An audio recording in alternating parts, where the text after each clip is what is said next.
Hello, Jacksonites. Welcome to Super Kaiju Binge episode 40. I've been doing this for over 2 years at this point, and I'm only 40 episodes in. I should have been done with this by now. What have I been doing with my life? I guess, damn. Well, still, to commemorate such an occasion, 40 episodes into this big giant series, we've had another massive milestone event happen in this franchise since I've started this series.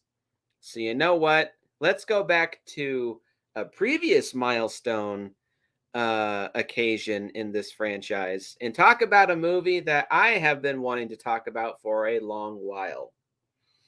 Spurred on by my utter enjoyment of rewatching Kong Skull Island and just getting into the mood for this series. As teased at the ending of my last review, I've decided that my next episode and today's episode will be a review being joined by Seanie Boy from JTISREBORN. Hello there. What's going on? Me and Seanie Boy will be talking about Godzilla 2014. Lucky bastard. You have both copies that clean up the darkness. Relatively.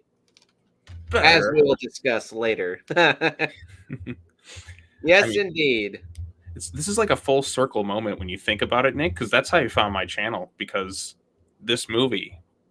I'll let you go ahead and get the intro. So, jumping right into our personal history with Godzilla 2014, the road to this movie being released was a long and arduous and very frustrating one. So, after the release of Godzilla Final Wars, which was a big bomb in Japan, and the underperformance of Gamera the Brave in 2006, with the exception of maybe Cloverfield, with the exception of Cloverfield, but even then, that's still kind of a niche Clash of the Titans, maybe? Nah, I wouldn't even count that one.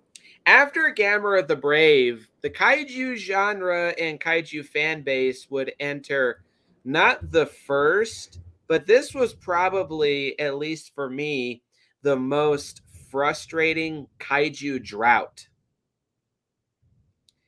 Now, thankfully, in 2013, the first Pacific Rim came out and was like a big, pleasant surprise. It was a gift from the heavens. Like, hey, you guys have been starved and parched for so long of new kaiju material. Here's something to, tide you over. Little did we know that Pacific Rim, unknowingly or knowingly, was a precursor to the return of the big G to the big screen. Of course, the next year when Godzilla 2014 was released.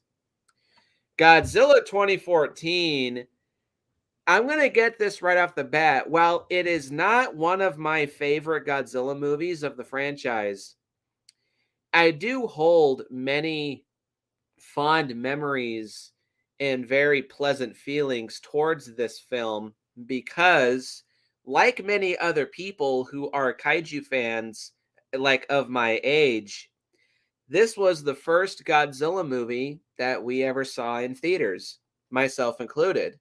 This was my first Godzilla movie that I ever saw in theaters, and hands down, it was my most anticipated movie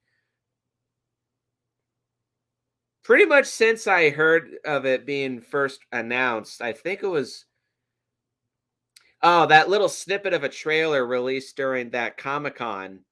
As soon as I heard about that, I was just itching and dying and going crazy waiting for this film to be released. Pacific Rim held me over for a little while, but I was just like, I know that Godzilla's still coming. This is cool. Pacific Rim is nice. Good movie. But I still want Godzilla. And I eagerly eagerly awaited this movie's release. I saw this in theaters May 17th, not May 16th, May 17th in theaters. My aunt took me to go see this, and I was like itching, standing in line, waiting to go see this movie. I was so excited. I got seats in the middle of the top row. That's what I wanted. I wanted to be front and center watching this movie. 2 hours and 3 minutes. I came out of the theater a changed man. This was an experience for myself. So much so, I saw it twice in theaters. Loved it even more. And as soon as it dropped on DVD, my mom and stepdad went to Safeway, of all places, and said, "Hey, we saw Godzilla for sale on DVD over there. This DVD I have here cost me fucking $25. Not counting the Criterion Godzilla release. Even then, that doesn't really count. This is hands down the most expensive Godzilla movie I've ever bought. Worth it." I spent quite a bit when I was trying to get up prepared for 30 Days of Godzilla. Some of those DVDs out of print. That's true. Yeah. Um, and yes, speaking of which, it was the 30 Days of Godzilla special that introduced me to Seanie Boy, because I was still, of course, searching and going up and down YouTube while this movie was coming out, just looking for anything and everything Godzilla. And it was because of this movie that I experienced a massive like resurgence in interest in Godzilla. Not that it was lessened at this point, but it was just kind of stagnant because there was nothing new. There was just nothing for us to chew on. I had gotten all the Godzilla movies that I could get my hands on that were available at the time, but this movie just reignited this giant spark in me.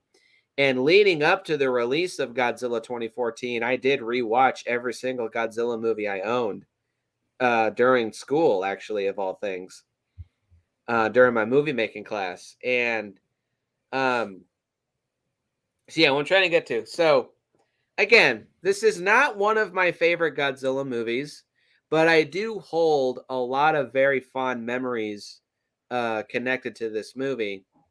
And from what I've seen in the Kaiju fan base, a lot of people generally do seem to like this movie, especially those who are still burnt out and just angry and assholish towards the 1998 Godzilla movie. They always just hold this movie in such a gigantic high regard compared to Matthew Broderick's Godzilla movie. And that being said, though, I have seen some people maybe not say this is one of the worst Godzilla movies, but I have seen some say it's one of the most disappointing.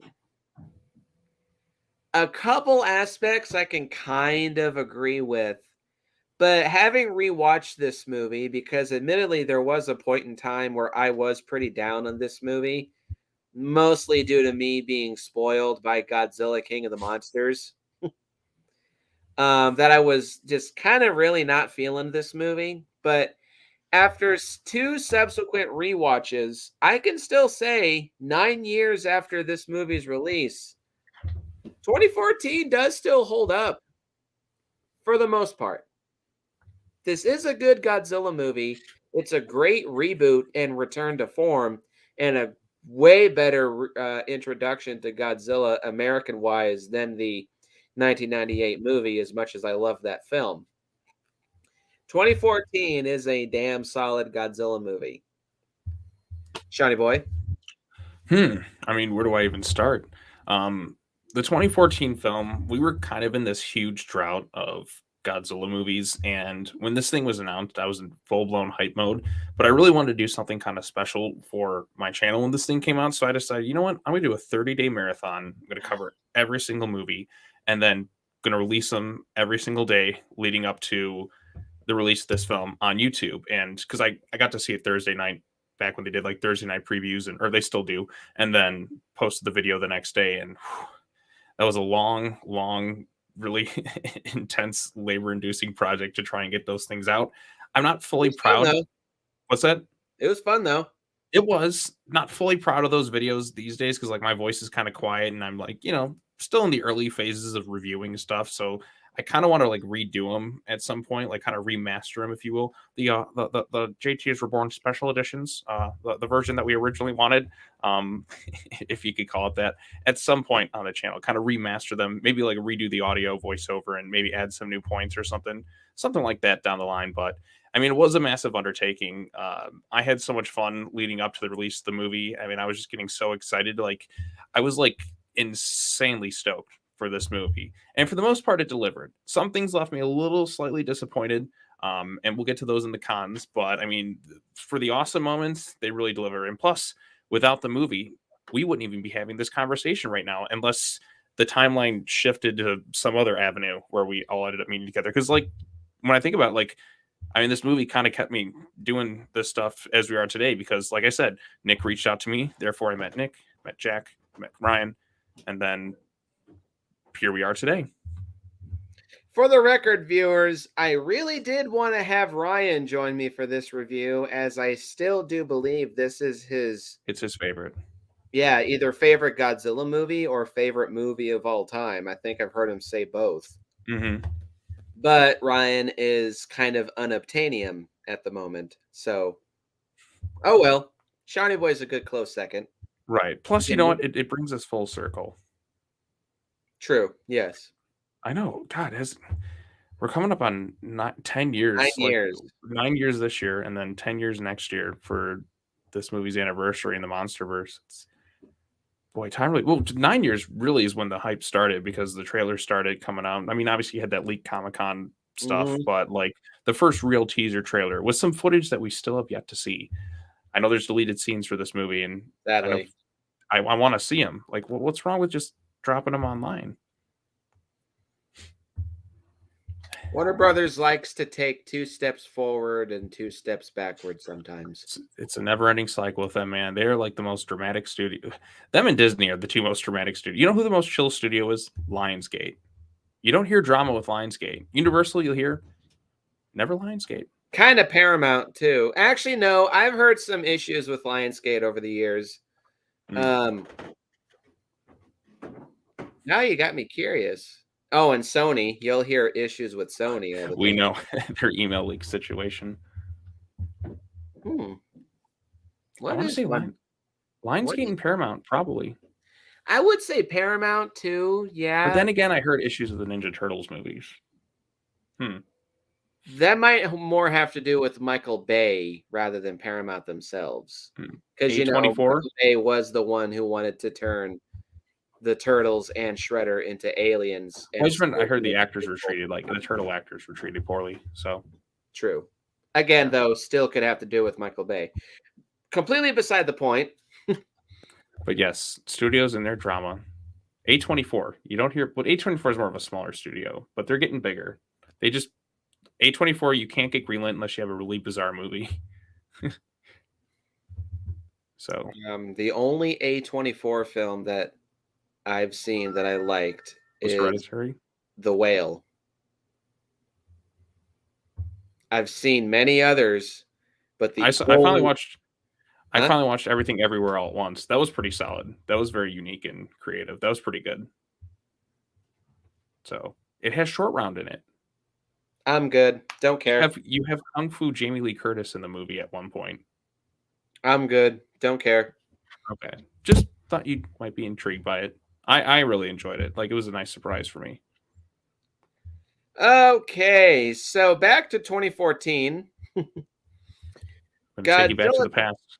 2014 is an American monster. Oh, by the way, I know that this movie is just called Godzilla, but Godzilla 2014 pretty much has become this movie's unofficial title. It's the same thing with the Halloween franchise. Halloween 1978, 2007, 2018. It just has to be called Godzilla because you can't. I mean, it's you have to distinguish it. Are you talking about the character? Or are you talking about the movie? We just put 2014 in brackets. Also, like with Halloween, there's technically actually no, there's 4 movies in the Godzilla franchise that are just called Godzilla. Return to Godzilla. There's the original Gojira, there's the Return of Godzilla, there's the 1998 Godzilla movie, and then there's now this. Right, because Return to Godzilla has kind of had a few titles. I mean, it goes Yeah, Godzilla 1985. I call that one Return of Godzilla to Right. make that, be more distinct. You know, now that I think about it, Oh, if it does have the same title, it's the same thing as Halloween 2018, where it's just a direct sequel, ignoring everything else like 30 years later. Wow, I just came to that realization. Alrighty. So yeah, this is an American monster film directed by Gareth Edwards. Where has that guy been? Fuck if I know, but he can stay where he's gone to. I think Star Wars broke him. You're probably right, yeah. A reboot of Toho's Godzilla franchise. It is the 30th film in the Godzilla franchise. The first, technically, chronologically in universe, it's the second in the Monsterverse. But yeah, first film in Legendary Pictures Monsterverse, and is the second Godzilla film to be completely produced by a Hollywood studio after the 1998 Godzilla debacle. The film stars Aaron Taylor Johnson, Elizabeth Olsen. Damn, they'd be in Avengers Age of Ultron the next year. Ken Watanabe. Now I'm just thinking of all the memes. It's just like, oh, Wanda, it's be your brother. And Juliette. No, not her. Yeah. Juliette Binoche. Yeah. Who? Oh, that's her. Sally Hawkins from Shape of Water. And before we go on, I just remembered back when we were doing like the lead up to like King of the Monsters, I was like streaming on like Ryan's channel. He made like a Shape of Godzilla thing with Sally Hawkins. Yep, that couldn't be avoided. Great movie though. Yeah, it was very bizarre, but I mean, she bangs a gill, man. And oh yeah, Bryan Cranston's in this. I keep forgetting about that. He's the best actor in the movie by far. Sure. In the film, an American soldier attempts to return to his family while caught in the crossfire of an ancient rivalry between Godzilla and 2 parasitic monsters known as Mutos.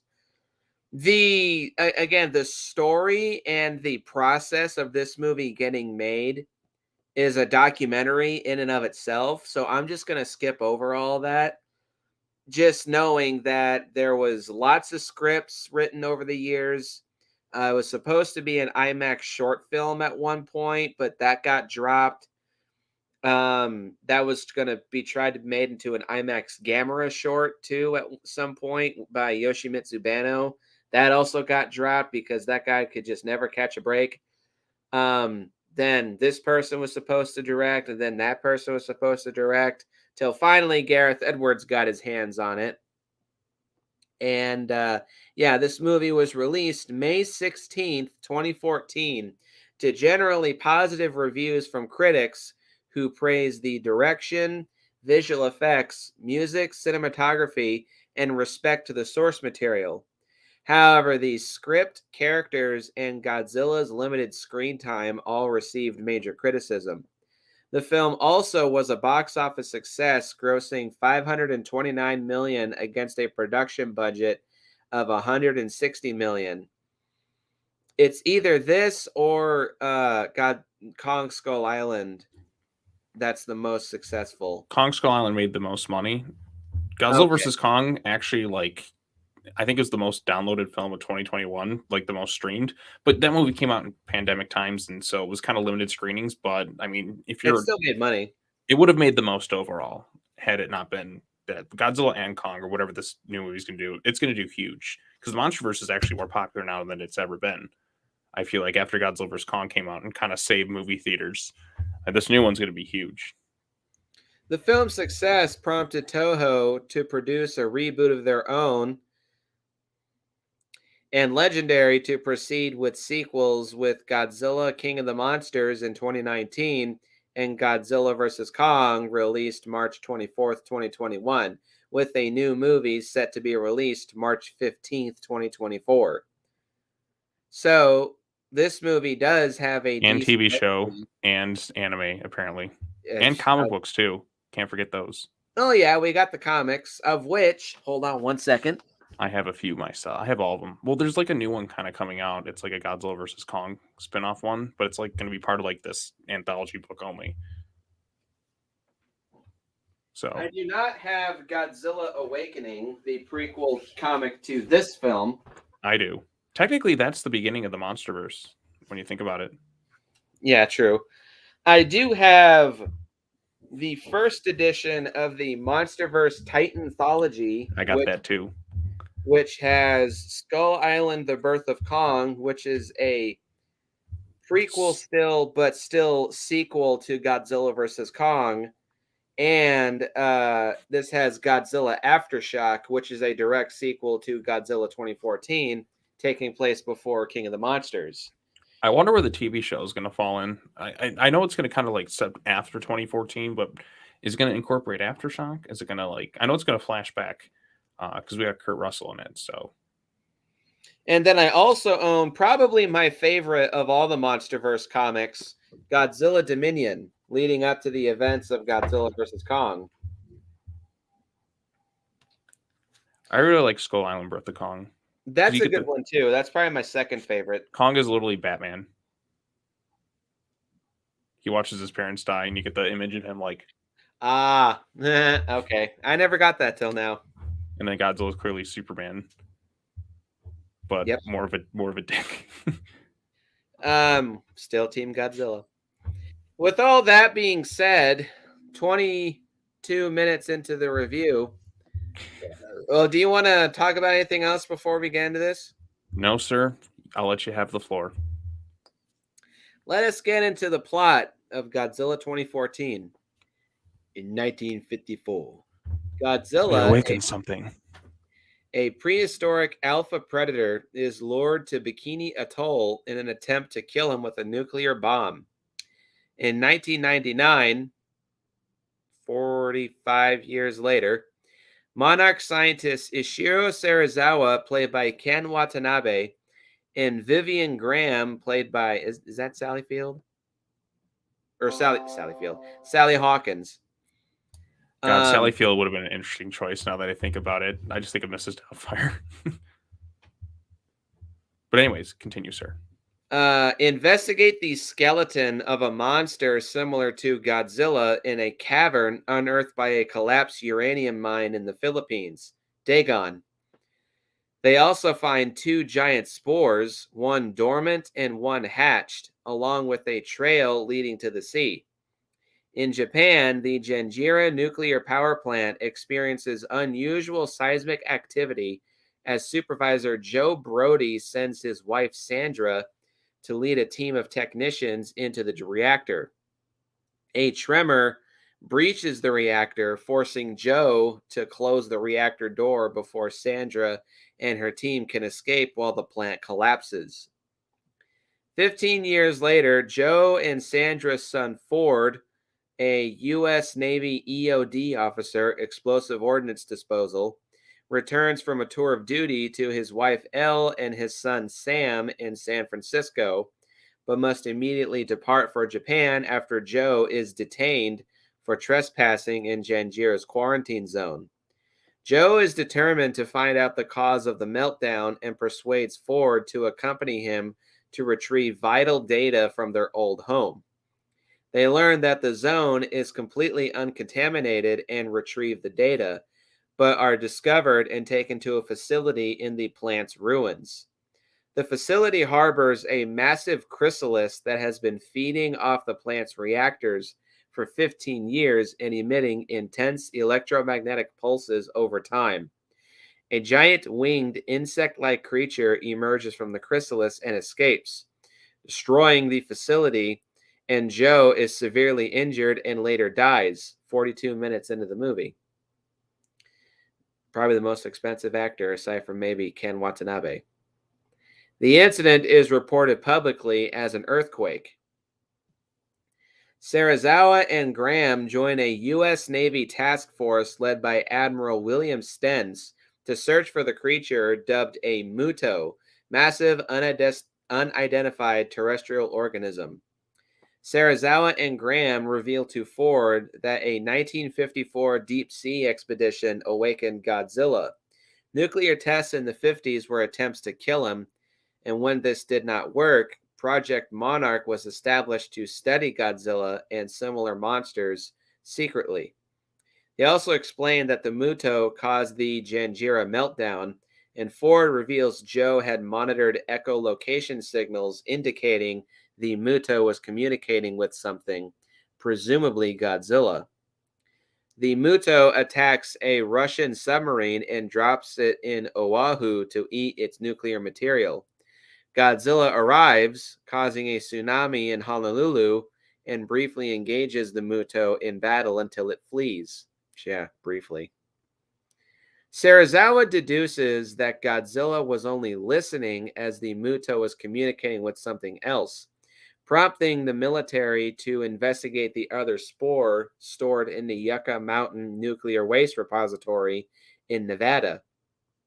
However, a second, larger wingless Muto has already emerged and is attacking Las Vegas. The scientists deduced that this is a female and was what the male was communicating with, their signals being a mating call. Over the scientists' objections, Admiral Stenz approves of a plan using nuclear warheads to lure all three monsters out into the open ocean to destroy them. Returning to the U.S., Ford joins the team delivering the warheads by train, but the female Muto intercepts and devours most of the warheads. The remaining warhead is airlifted with Ford to San Francisco, where the monsters are converging and activated after Godzilla appears at the Golden Gate Bridge, only for the male Muto to snatch it and take it to the female, who forms a nest around it in the Chinatown area. While Godzilla and the Mutos battle, Ford and a strike team enter the city via halo jump, halo being abbreviation for high altitude, low opening, from fucking 30,000 feet up in the air. Hell no. To find and disarm the Skydiving's a lot of fun, Nick. Just want to say. I like heights. It's amazing. It's sensational. If I could do the halo jump at 30,000 feet, I would do it. With proper training, of course. Or if I'm in a tandem. Just saying. And disarm the warhead before it detonates. But being unable to access the timer, the team gets the warhead onto a boat for disposal at sea while Ford destroys the nest. Godzilla defeats the Mutos and collapses on the shore from exhaustion. Ford gets the boat out to the open sea, is rescued before the warhead explodes, and reunites with his family at an emergency shelter the following morning. Godzilla reawakens and returns to the sea, while the media dubs him the King of the Monsters, and speculate whether he might be a savior or not, leading into the events of Godzilla King of the Monsters 5 years later, but more on that next time. Seanie Boy, what do you think of this plot? Get off your damn phone. Sorry, important stuff I got to deal with too. I mean, I really like the plot. I think it's simple, straightforward. It gets to the point. I mean, the initial hook with it, I think the first like 30 minutes is like pretty pitch perfect to start this movie. Things start to kind of there's little cracks in the foundation once Cranston's kind of out of the movie. But I think the setup there, like the intrigue with the Mutos and the emotional stuff, like the human story within like, I don't know, like up to the end of the Janjira incident, I'm really invested. I'm really hooked in what's going on. And then slowly that's kind of taken away. But Godzilla's usage, the build up to him, I think is pretty perfect, spot on. Then, well, we'll get into cons in that later. But I mean, it's a pretty simple story. Like Godzilla shows up, he's got to take care of business. He's a badass. Not sure what else you expect. So, plot simple, straightforward, not overly complicated or anything like that. It's pretty interesting for the most part, but I mean, I think it works as a reintroduction for American audiences to the King of the Monsters. I think this is a good start. So, yeah, I mean, I don't know what else I can really add to it, but I mean, plot. Alrighty. Yeah, I like this movie's plot too. It is definitely new, um, but similar to Kong Skull Island. I don't think it's quite as strong, but only because that one is doing more new things for the character. This could be seen as kind of being more of the same, for lack of a better term. But I kind of have come to the realization that similar to like werewolves and zombies, you can take Godzilla and throw him into really kind of any situation and make it work. Right. Godzilla is kind of similar to werewolves and zombies. It's not what you do, but it's how you do it. And I think 90% of the time, how this movie handles rebooting Godzilla is pretty damn solid. It's back to the classic, kind of darker, more suspenseful, and more scarier roots, but it still remains faithful to what many people see as being traditional Godzilla tropes. You know, Godzilla's fighting a monster. He's kind of ambiguous as being a hero or a villain. He's kind of an anti hero or an anti villain. It's very human centric. It does stay true to a lot of the original classic Godzilla tropes in a respectful way. And this movie can be very easily applauded for all that. This definitely is, once again, a very solid reboot to the Godzilla franchise. And I guess by default, of all of the reboots to Godzilla, counting, well, I do like Godzilla 1998, but it is a terrible Godzilla movie. But I would probably say overall, this is the best Godzilla reboot. But Nick, Godzilla 98 did give us your favorite line of all time. That's a lot of fish. Man, 5 fucking years on, and you're still not letting that go. You know what? I kind of miss that guy in the comments who would just pop up every now and then just to say the stupid line. Yeah, that guy was you. No, it wasn't me. I'm 100% serious. That was not me. Well, like the account literally named "That's a lot of fish." I would leave comments saying "That's a lot of fish," but there was like one guy in the comment section with the username "That's a lot of fish." And I think you might have just jinxed it because of a special plan that I have. Because, you know, what anniversary is it this year regarding that movie? 25 years. Yeah. Holy fuck. God. I remember that movie fucking came out. Like, I literally was looking back at old photos of me. I was wearing the Godzilla 98 t-shirts, and I had some of the toys and the commercials with Gidget, the talking chihuahua, who Taco Bell should fucking bring back. Here, lizard, lizard, lizard. I think I need a So, bigger box. I love that. I love that chihuahua. with all that being said, All right, he started drinking. This is gonna be a long one. how many pros you got? Shit, I just kept adding more and more. 1, At 2, 10. 3, 4, 5, 6, 7, 8, 9, 10, 11, 12. Go ahead. Okay. Pro number 1. This is right at the beginning of the film. Excellent score / opening credits. I'm kind of combining them into the two because I mean the score and the credits and that overlaid quite well. It was the first time I'd seen like. We'll talk about the same ones if we have similar ones. This isn't my first one, but the music is very good. Yes. Alexander Desplat. He didn't use any of the old themes, which is a little underwhelming, but I mean, the new themes we got were quite good. I mean, the most consistent thing about the Godzilla franchise over all the years is the music.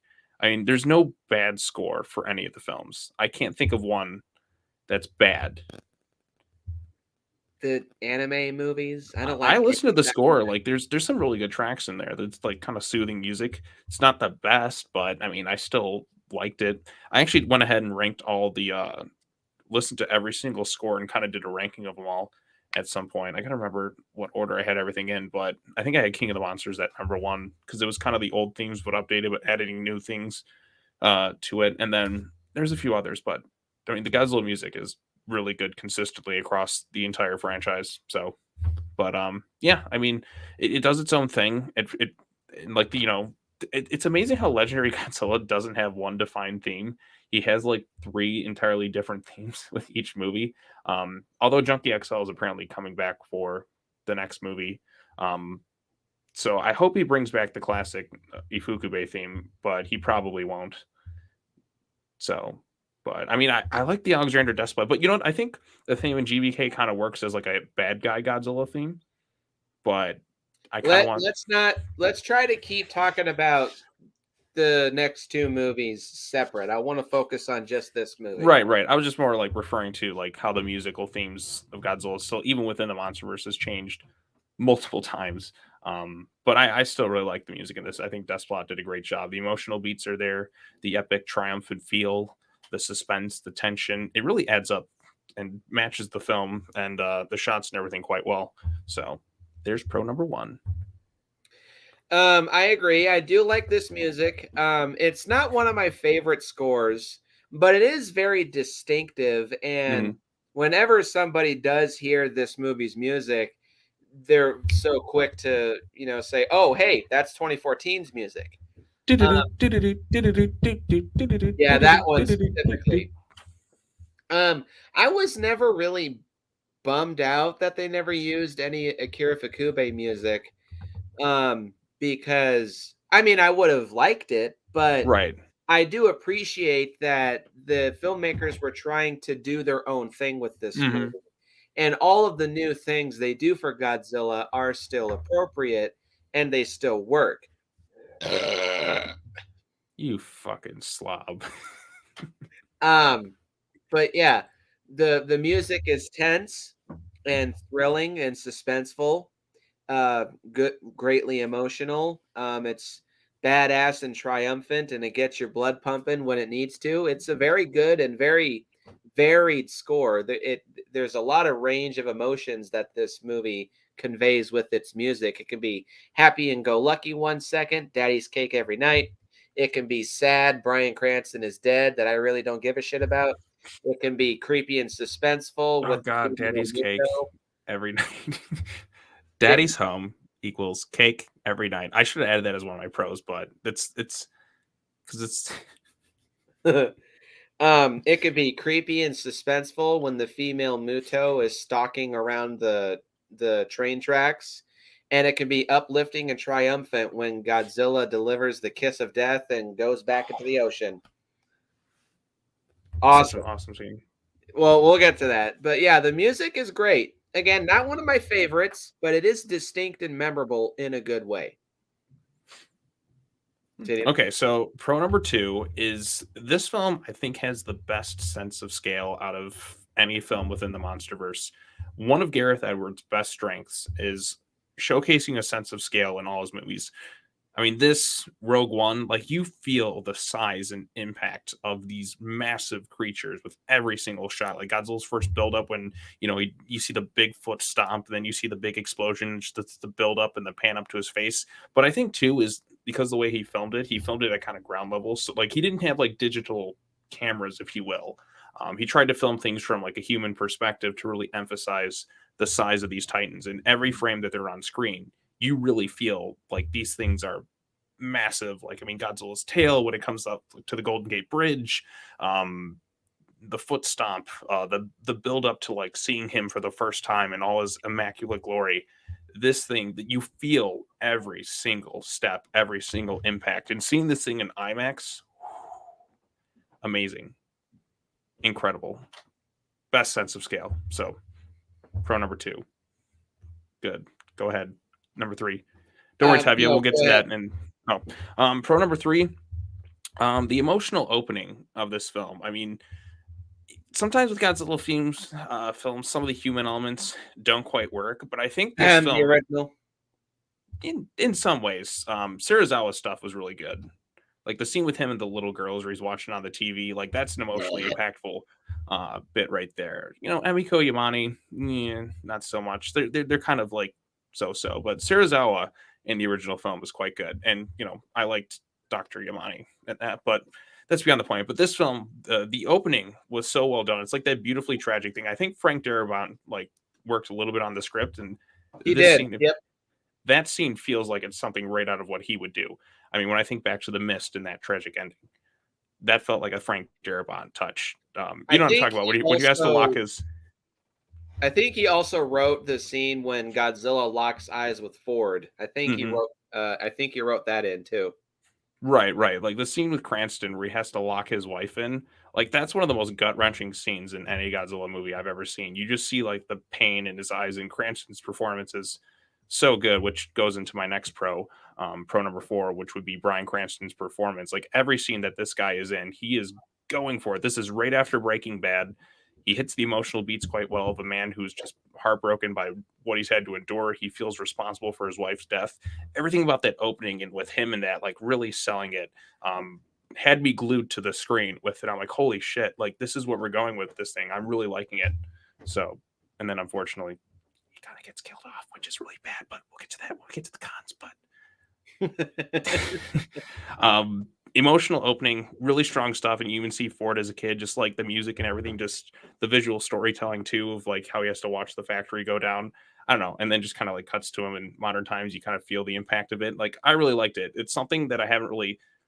Well, I mean, some Godzilla movies have done it too, but this is one that does like the emotional kind of storytelling quite well. The sad tragedy of it all. Um, Godzilla vs. Destroyer does that well when Godzilla dies. The 1954 film, you have like the scenes with the little girls and the family crying. It's like, we'll be with your father soon. Bits like that sprinkled in throughout the movies. Like this one did a good job kind of cracking that serious tone in that opening. So, and then Cranston's performance, like every scene this guy is in, he is going for it. Like he is just like he's super engaging. Why do you think all the trailers used him in all the advertising? Because he was the best human character in the movie by far. So like it's a really good performance, which should have been in more of the movie, but we'll get to that when we get to the cons. So Cranston's performance, emotional opening, best sense of scale, good score opening, and I guess I'll get into my next pro. The suspense is top tier, but I'll let you go ahead and All talk. right, I have this one too. The suspense and buildup is rolled into one. Similar to Godzilla 1998, I have seen many people praise that movie for having decent buildup, but then they say it fizzles out once you see Godzilla. But similar to that, this movie has really damn solid buildup. It's kind of similar to Jaws a little bit, honestly. They just give you little bits and pieces to see here and there. And then when you see a whole bunch of aftermath shots and this lore that is told to you by Ken Watanabe, which I'll get to that as another pro in just a little bit, it draws you in and it gets you intrigued. And it just keeps building up the tension and the suspense all throughout until you finally see Godzilla's reveal. It is a good payoff. Maybe it takes a little too long at times, a la Godzilla versus Gigan, even though I've never had much of an issue with that. But I do think that the buildup is relatively well done for the most part. And the suspense, too, not just for Godzilla, but for the Mutos as well. The suspense is damn good. To this day,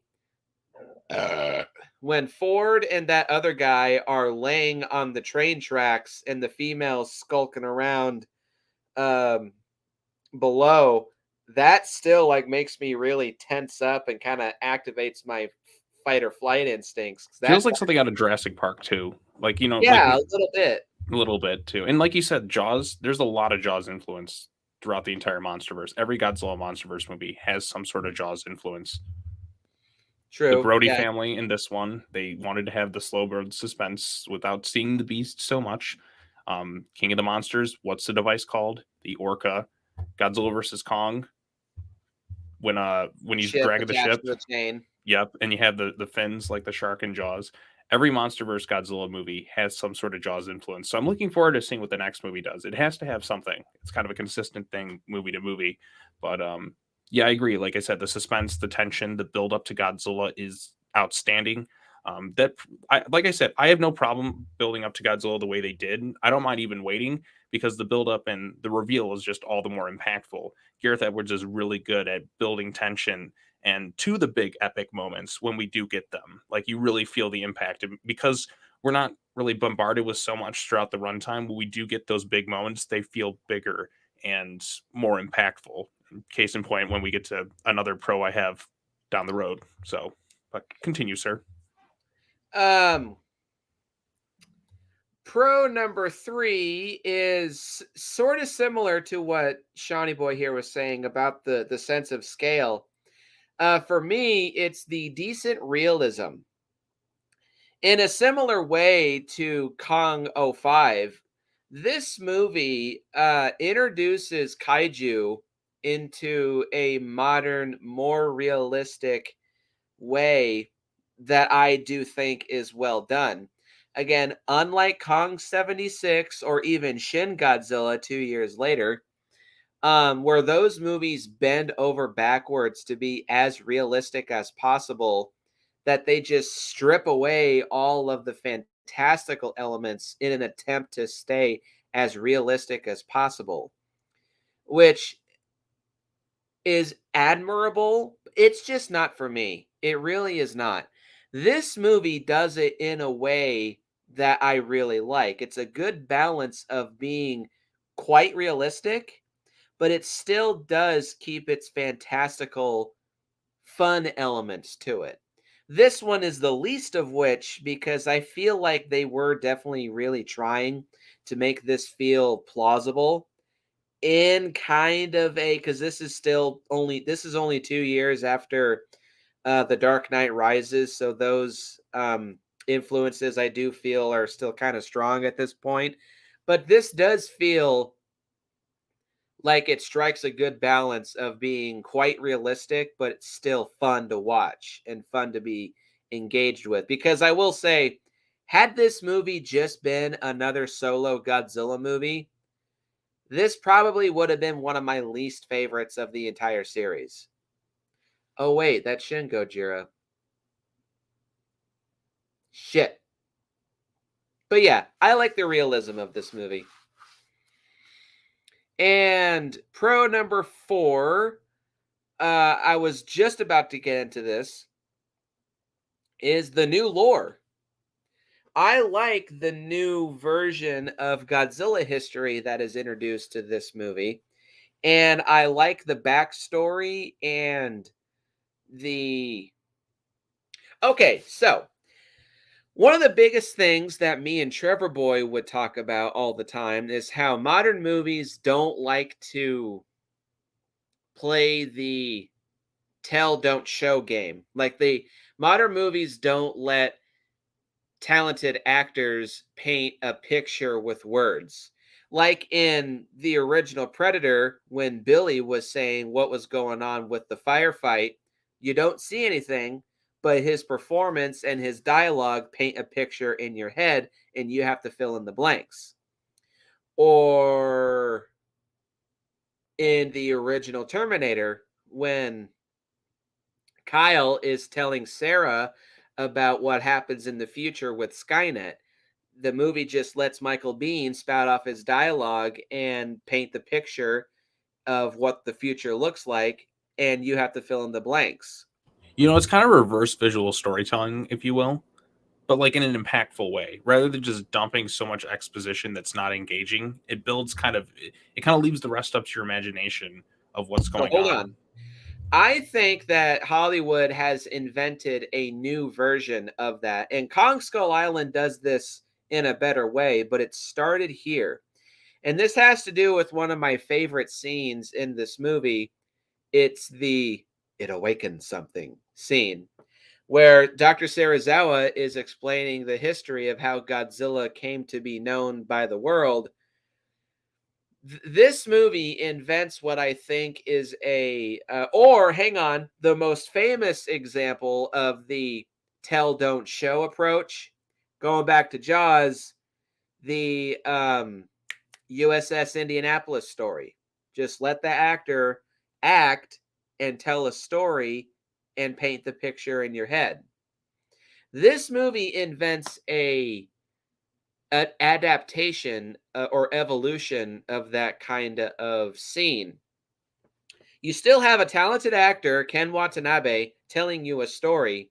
They give you little snippets of contextual footage so that you have an idea of what he's talking about. And they give you like concept art of Godzilla's skeleton, effects of radiation on living tissue, nuclear bomb test footage, snippets of Godzilla rising out of the ocean. They give you just a little bit, but just enough that you can still paint the rest of the picture in your head and fill in the blanks. And you still understand what's going on while letting Ken Watanabe tell his story and deliver it in his wonderfully melodramatic way. So I And they like the call new him lore. Godzilla. Yeah. So yeah, I like the new lore that is introduced. And the last thing that I'll say about this, I know that this might have been said before, but it is kind of done in a similar way to the Heisei Gamera trilogy. I'm going to talk a little bit more about the Heisei Gamera trilogy when I finally get around to Godzilla King of the Monsters, but for now, I just will say overall, this movie, how it strikes a balance between being realistic and fantastical, it does feel very similar to the Heisei Gamera movies. This one in particular does feel like it took some inspiration from Gamera Guardian of the Universe in a good way. Seanie Boy, go ahead. Okay, well, my number 6 pro, I'm just gonna basically just reiterate what you just said. I'm gonna take that and add it to my pros. The MonsterVerse lore in general, which is fleshed out more as the movies go on, and I think it's gotten more interesting as we've gotten further. Now that we're into Hollow Earth, and we have like ancient temples of Kongs and battle axes and all this other crazy Especially with ancient the war stuff. comics too. Right, right, right. But like this movie sets the stage. It's kind of like the first Iron Man, where it's grounded enough.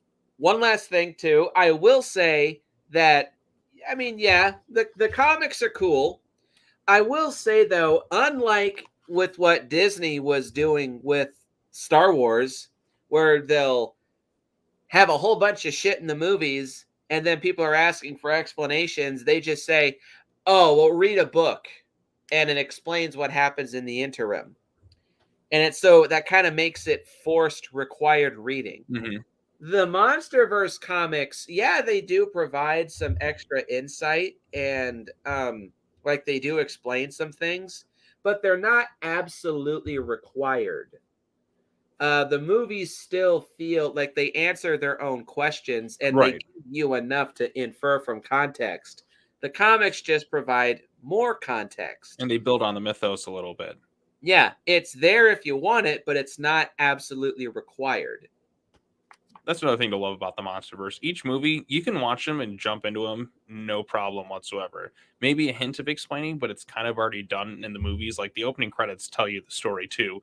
Oh, so this is what happened to the other films. I'm good to go. I'm caught up. It's Uh-huh. simple to follow. Even GBK did that quite well. So, but yes, like I said, the MonsterVerse lore. And then referring to Ken Watanabe, I did him as pro number 7. That's my next pro too, Ken Watanabe, my I'll let you favorite do the character in the talking. whole movie. He's my second favorite in the movie. Well, actually, you know what? He's my favorite. Well, like I said, it's tough because like between him and Cranston, but Cranston Oh, is kind of taken out a little too early.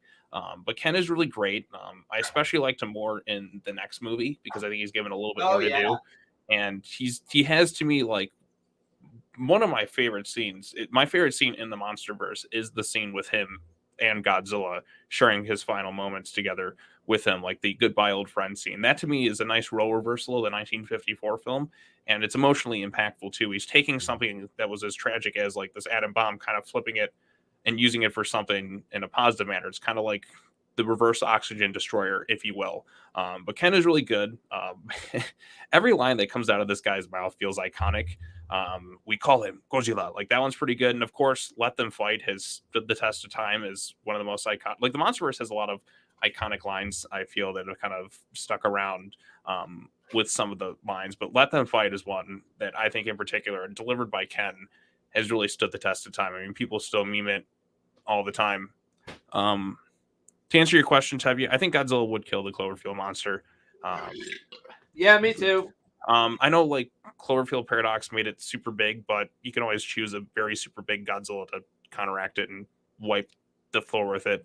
Um, but yeah, like I said, Ken Watanabe's performance is really good. He delivers his lines quite well. He always has those like facial expressions and the stares he gives, but you really kind of buy this guy. Like he's somebody I want to just sit down and listen to all the stories he has to tell. Like he's an interesting guy to follow. And plus, like I liked how his name was a nod to Ichiro Honda, and then Dr. Serizawa from the original film, kind of molded together like that. It's clearly made by people who love Godzilla and the mythos surrounding him and the people involved in. You know what I mean? Ken's really great. Like him and And then Cranston are the his two. father is named Eiji Serizawa, an obvious AJ reference to Sugura. Eiji Yep. Sakuraya. Although, like, I was always confused by the timeline of that. I'm like, was he born? I was always confused, like, with Godzilla Awakening. Like, was Serizawa born in '54? Wouldn't that make him like super duper old? I don't know. I like that was always kind of confusing to me a little bit in the movies, or maybe he was born a little afterwards. I don't know. Like that was just one of the things. But I mean, there's more of the Serizawa family that I feel like we haven't explored yet. I mean, GVK has his son in there, but that was clearly deleted from the movie. But that's another discussion for another day. But while you're enjoying your donut, I'll go into my next pro unless you want to just. Almost done. Well, then hurry up, faster. Come on, donuts.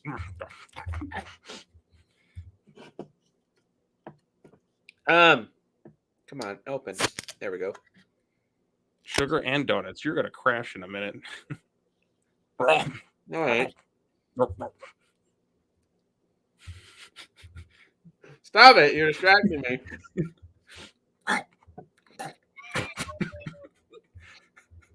Okay, so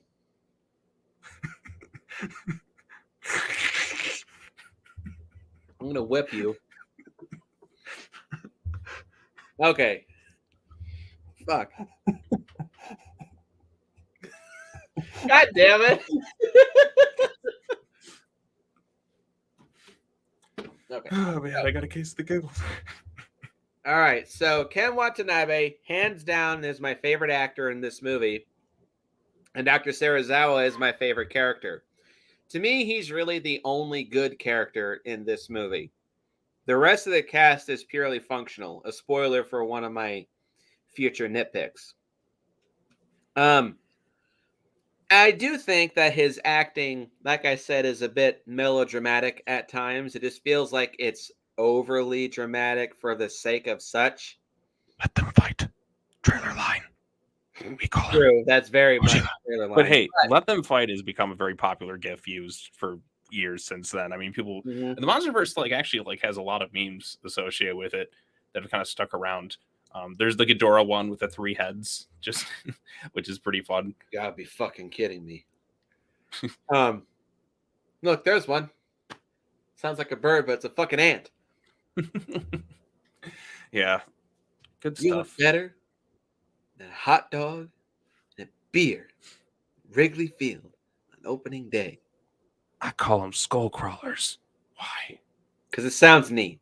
Never said that name out loud. I'm just trying to scare. Okay, so yeah. He does have some really damn solid lines in this movie. And he does have some good solid acting. Ken definitely takes his job and his role very seriously. Ken said in the scenes, Watanabe was initially skeptical about a new Hollywood Godzilla film, but he changed his mind after a meeting with Gareth Edwards, stating, "If you are telling the Godzilla story, you cannot separate it from the nuclear element." And the first thing I asked was whether there was going to be the nuclear element, as that now in Japan is a really sensitive problem. It still is a sensitive problem. You can definitely tell that Ken was really trying to remain respectful to the original Godzilla lore and also Dr. Serizawa as a character. Right, even his watch too. Hmm? What's that? I said the scene with when he's talking to Admiral Stentz and he's got his watch though, and he's like, "Don't do this." And then he looks at him and he's like, "It stopped ticking." 1945 or whatever it was, and Yeah, the guy just looks at it and says Hiroshima. Hiroshima. Yeah, like it's just that look and the seriousness from his face, and just like, hey, you know what happens when you drop this thing? It's an awakening, which in a way it kind of is. Uh-huh. It is kind of funny how this version of Dr. Serizawa is the opposite of the original Dr. Serizawa. The original killed Godzilla. This new one saves Godzilla. Yep, using a deadly weapon. And Ken does a lot of acting with his face. He has a lot of really good facial expressions, like the long stares, the concerned and shock and awe expressions that he Hmm. gives, and the smile that he gives at Godzilla at the end of the movie. Um, it's great. Ken is absolutely acting his ass off into this movie. I do think, honestly, that I prefer him in this movie than King of the Monsters, only by like a hair's breadth. But Partially King of the because, Monsters has his best scene though. yeah, when he sacrifices himself to save Godzilla. That Probably is one my of favorite piece of music of the whole movie, by the way. right. That's my favorite scene. That might be like that's like a top tier scene in any Godzilla movie. That's my favorite scene in the MonsterVerse. It's not when the monsters fight. It's that little moment between him and Godzilla because it's like the And most as I tender. said, It's the most tender moment Godzilla's ever had with a human. yeah, probably. And he does have some damn solid lines. The arrogance of man is thinking that they are in control, when it is in fact the opposite. Let them fight. Great lines. And of Yes. course, my favorite, I know I probably butchered that line, so pardon me, but my favorite scene of him talking is the "it awakens something" scene. Again, though, a bit melodramatic at times. We call him Godzilla. But you can just feel the passion. Ken Watanabe is acting his ass off. Continue. Oh yeah. Let me just respond to this comment really quickly. Okay. I've seen some comments. I wanted to respond to some of them, but okay. So Ken was that. Pro number 8 for me is the Halo jump scene. Like that's one of the most beautifully shot sequences I've ever seen in a Yeah, movie. Like absolutely. it's absolutely haunting. They add the 2001 music and kind of like I'm not a huge fan of 2001. I like the score for it, but just kind of using that like that music from it and kind of like repurposing it for this sequence. Like it's like a bunch of people diving into hell. Beautifully shot. I think I can't remember who the cinematographer was. It was like Seamus something. I think he did the Avengers. Um, but it just looks beautiful. You feel this tension of it. Amos McGarvey. Yeah, Seamus McGarvey or whatever it is. But like, I mean, all the MonsterVerse films are shot pretty well. Yes, it's a little dark in this one, but the beautiful shots that are there, you really feel it. But I think that's more of a Blu-ray problem because in the theater, I don't remember it being this bad. But like I said, like just that We'll whole say that. sequence, that's like one of my favorite sequences in the movie because it's just a bunch of people. It's like they're diving into hell. Like this is it, and you just see San Francisco, the way it's shot, the way it looks. It looks great. It's just feels like this apocalypse like come to life and you really feel it and you really feel the stakes and the tension with it. I really like the Halo jump sequence. That's pro number 8 for me. I can get into pro number 9 if you want me to. Um, hold on. How many have I gotten into? 5. This will be pro number 6 for me. So I want to kind of catch up. I moved up to 13 pros, so Damn. Pro number 6 is the tone. I don't have much to say about this, but the tone of this movie, it goes back to like staying respectful, which this movie does as well. That could be another pro, is how respectful this movie tries to be to its roots. So I'll just say that that's pro number 7. But the tone of this movie really is quite strong.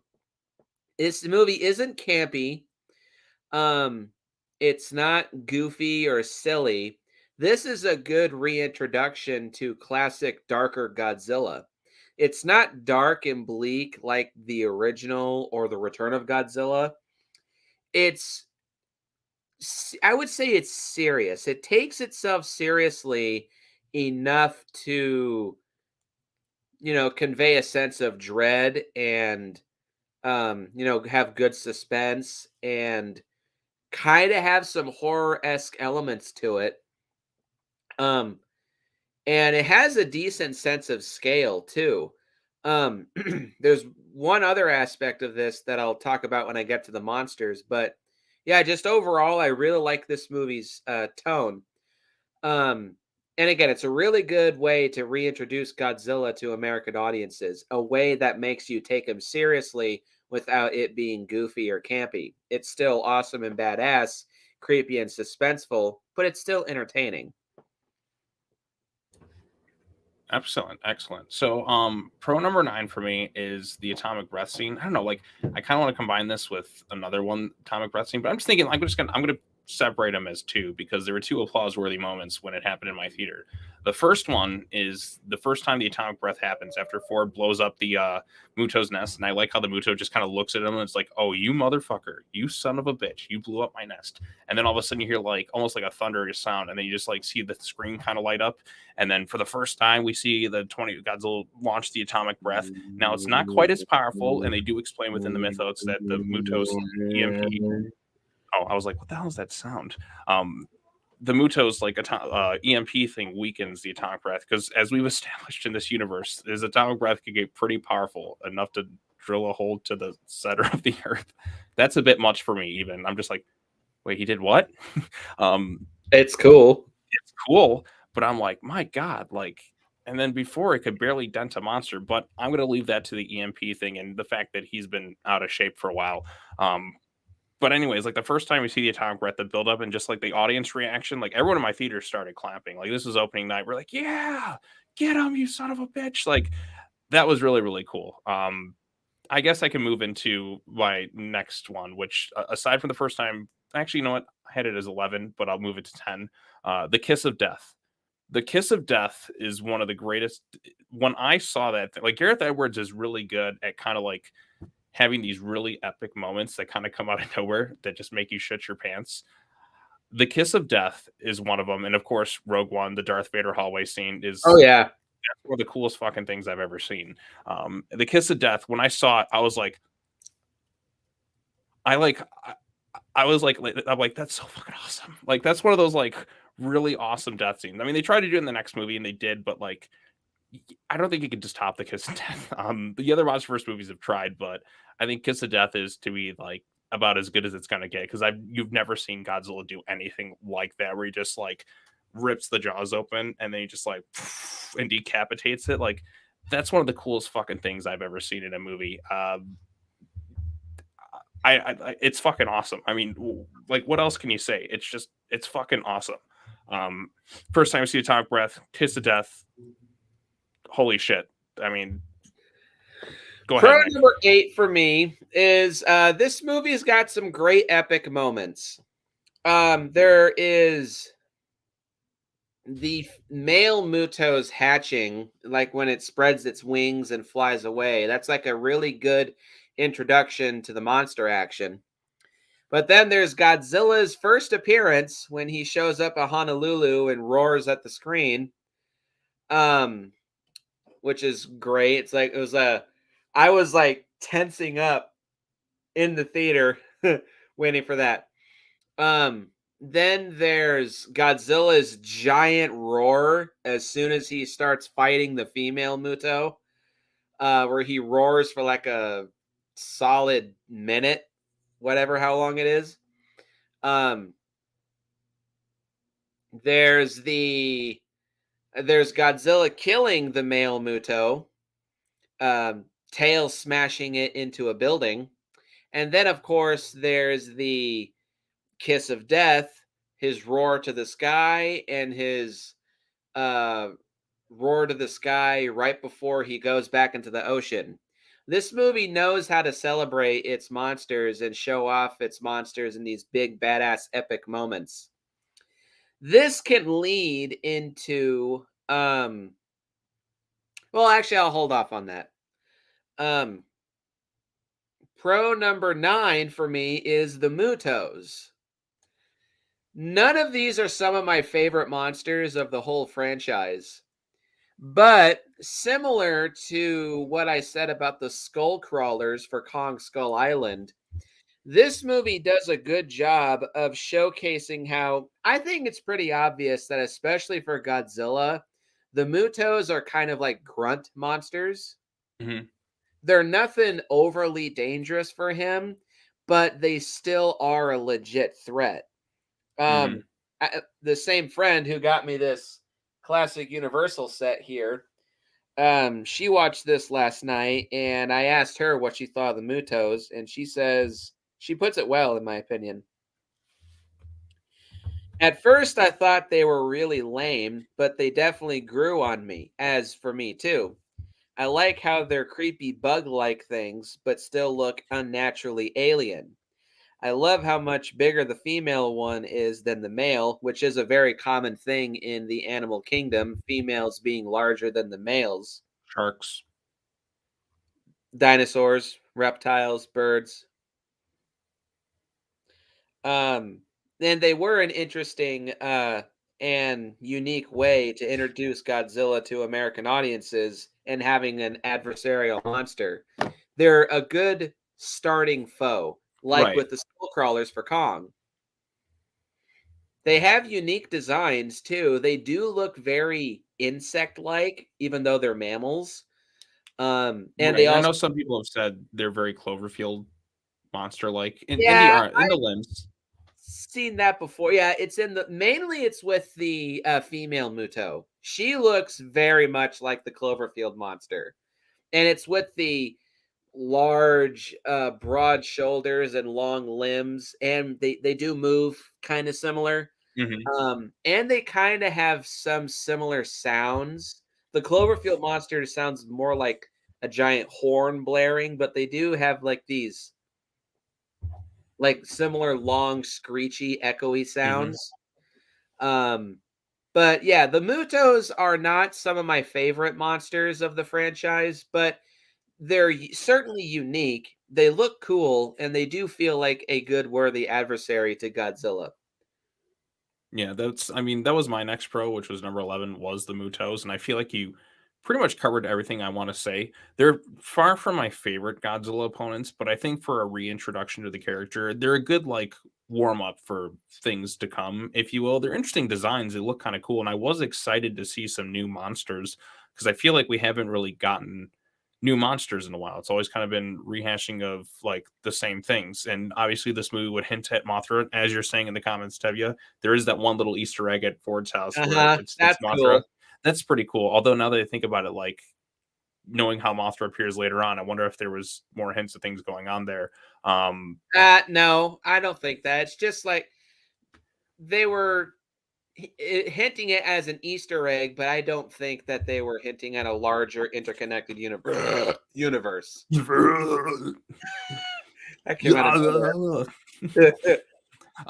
but yeah, like I said, they're a good starting opponent. They're not the most like I don't think they leave as much of an impact as some other monsters who have made their first appearances. But I think the MonsterVerse, the Skull Crawlers, I felt like were more intimidating than the Mutos, even though the Oh, Mutos yes. were because like they were eating people, they were doing things. I feel like the But MonsterVerse needs.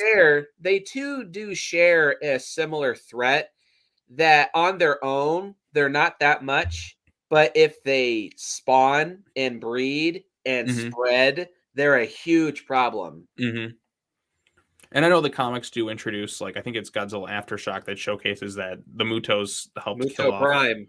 Muto Prime and that killed off like Godzilla or like Dagon. Dagon. Is it Dagon? Dagon. Dagon. So yeah, I would like to see more Godzillas in the MonsterVerse, like another member of the species. Like, wouldn't it be cool to see like, yeah, that's the one I'm thinking of right This there. is This is like, Genshin Mushi, Muto Prime. yeah, Muto Prime's a lot easier to say. So, but yeah, I got to reread those comics. It's been a minute. Um, And here is what it killed Dagon back in the day. mhm. Was Dagon like a female Godzilla or just another No, member? just an ancestor of Godzilla. No, not necessarily Godzilla. Tevya, No, Dagon's like another member of the Godzilla species that's yes, that's what I established. mean. Yeah. Right. So not necessarily like Godzilla Senior or Junior. You know, it'd be really cool to see like a baby like Godzilla like himself as like a kid, kind of like how the comics have established Kong. That's something I'd like to see. Just more of Godzilla's backstory. Yeah. It's called Doug. Oh yes, Doug. Doug is like the Manila of this universe. Doug even has his own T-shirt, which I think is amazing. Like I want officially that elected. shirt. I might just get one and just walk around. People are like, what the fuck is he wearing a Doug shirt for? Like anyone would just be like, no, it's Doug. He's officially just named Doug, which I think is great. I want Doug to be in the next movie so badly. Can you imagine like Doug's just like a friend to the humans or like befriends Kong or something? I need to see this. So yeah, pro number 11 for me is the Mutos. I have two more pros left. Pro number 12. Hold on. I have 3. So let me get through one of my own too. Um Pro number, what is this? 9? God damn it. I keep losing track. 3, 4, 5, 6, 7, 8. Oh, this is 10. Oh, so I have 12 pros.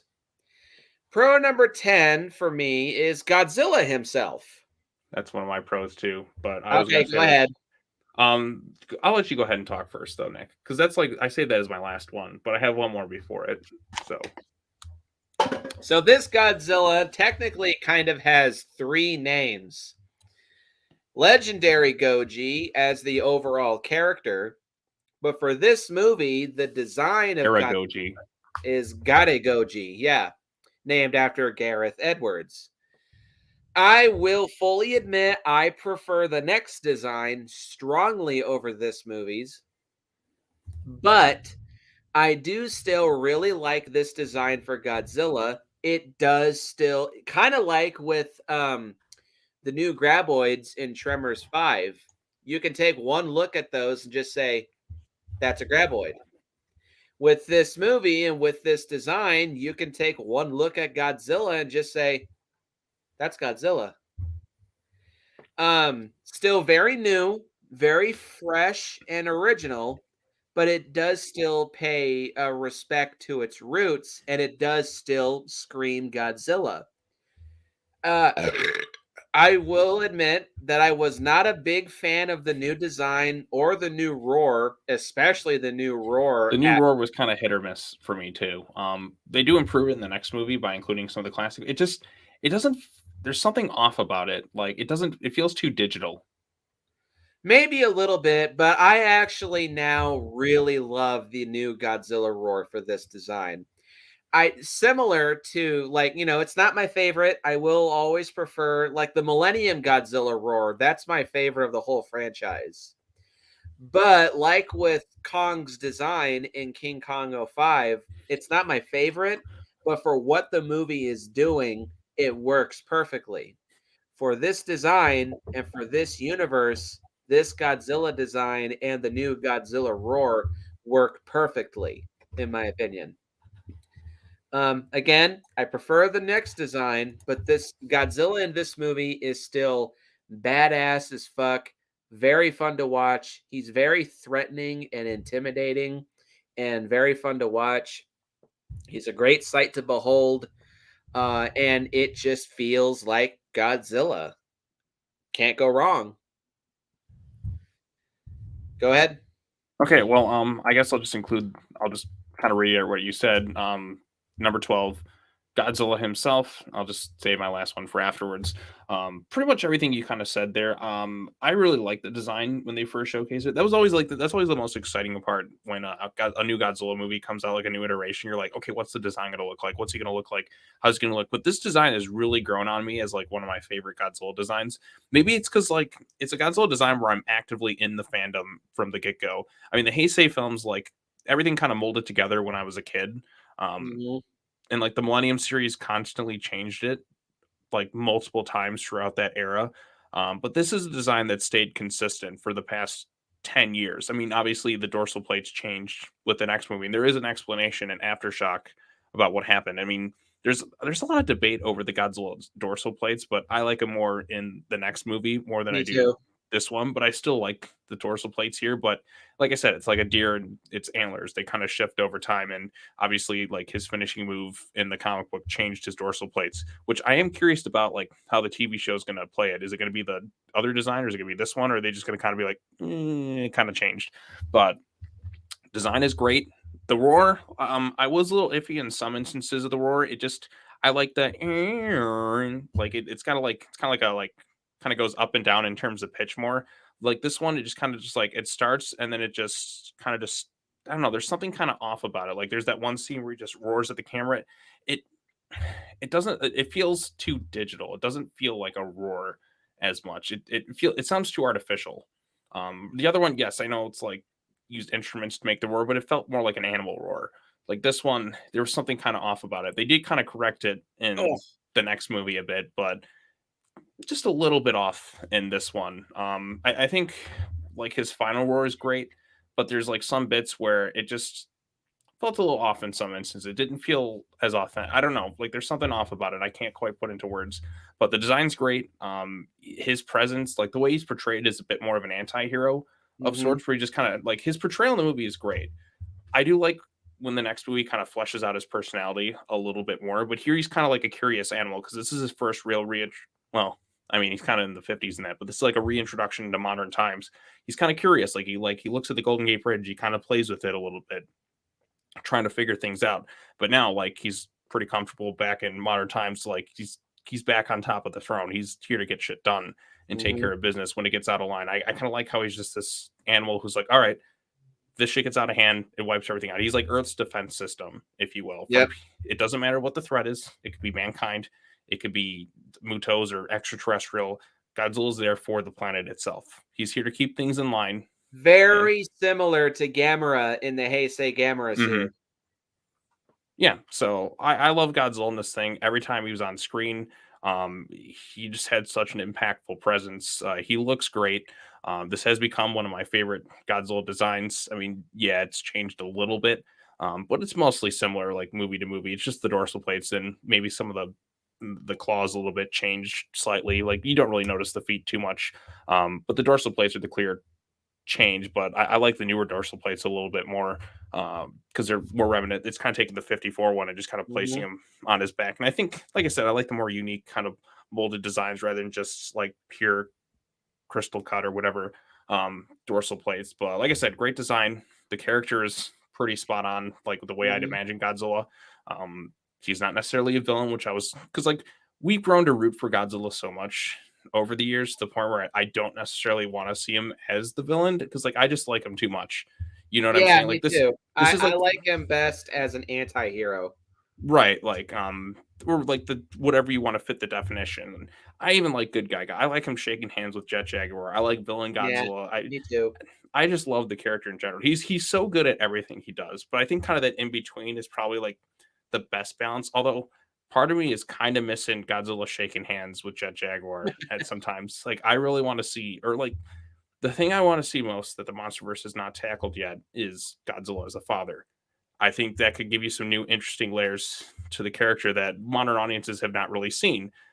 Can you like just something like Son of Godzilla, like where you get those like human elements that are so relatable, like the scene where he's teaching his son how to breathe fire, or or he scolds him, like he just raises his fist in that. Like that's something like you can relate to with humans, right? Like there's something about those Mhm. sequences that just kind of taps in a familiarity that we all have as just human beings, like like scolding a kid or having those like tender moments where they hug each other. Like it's those human characteristics that the actors inputted into the monsters that made them stand out from other creatures. Because like Titans or Kaiju in general, like I think what makes them stand out is because they had suit actors in them, they gave them unique characteristics, which separates them from like a standard animal you'd see, like I don't know, like a crocodile, for instance. Like, I mean, you can understand the basic behavior of it, but like it's not necessarily human, right? But like the kaiju kind of have those Mhm. characteristics incorporated into them, which I think makes them more unique. And that's something I'd like to see a little bit more of in future movies. But I think, like I said, Godzilla's great in this thing. Everything about him's awesome.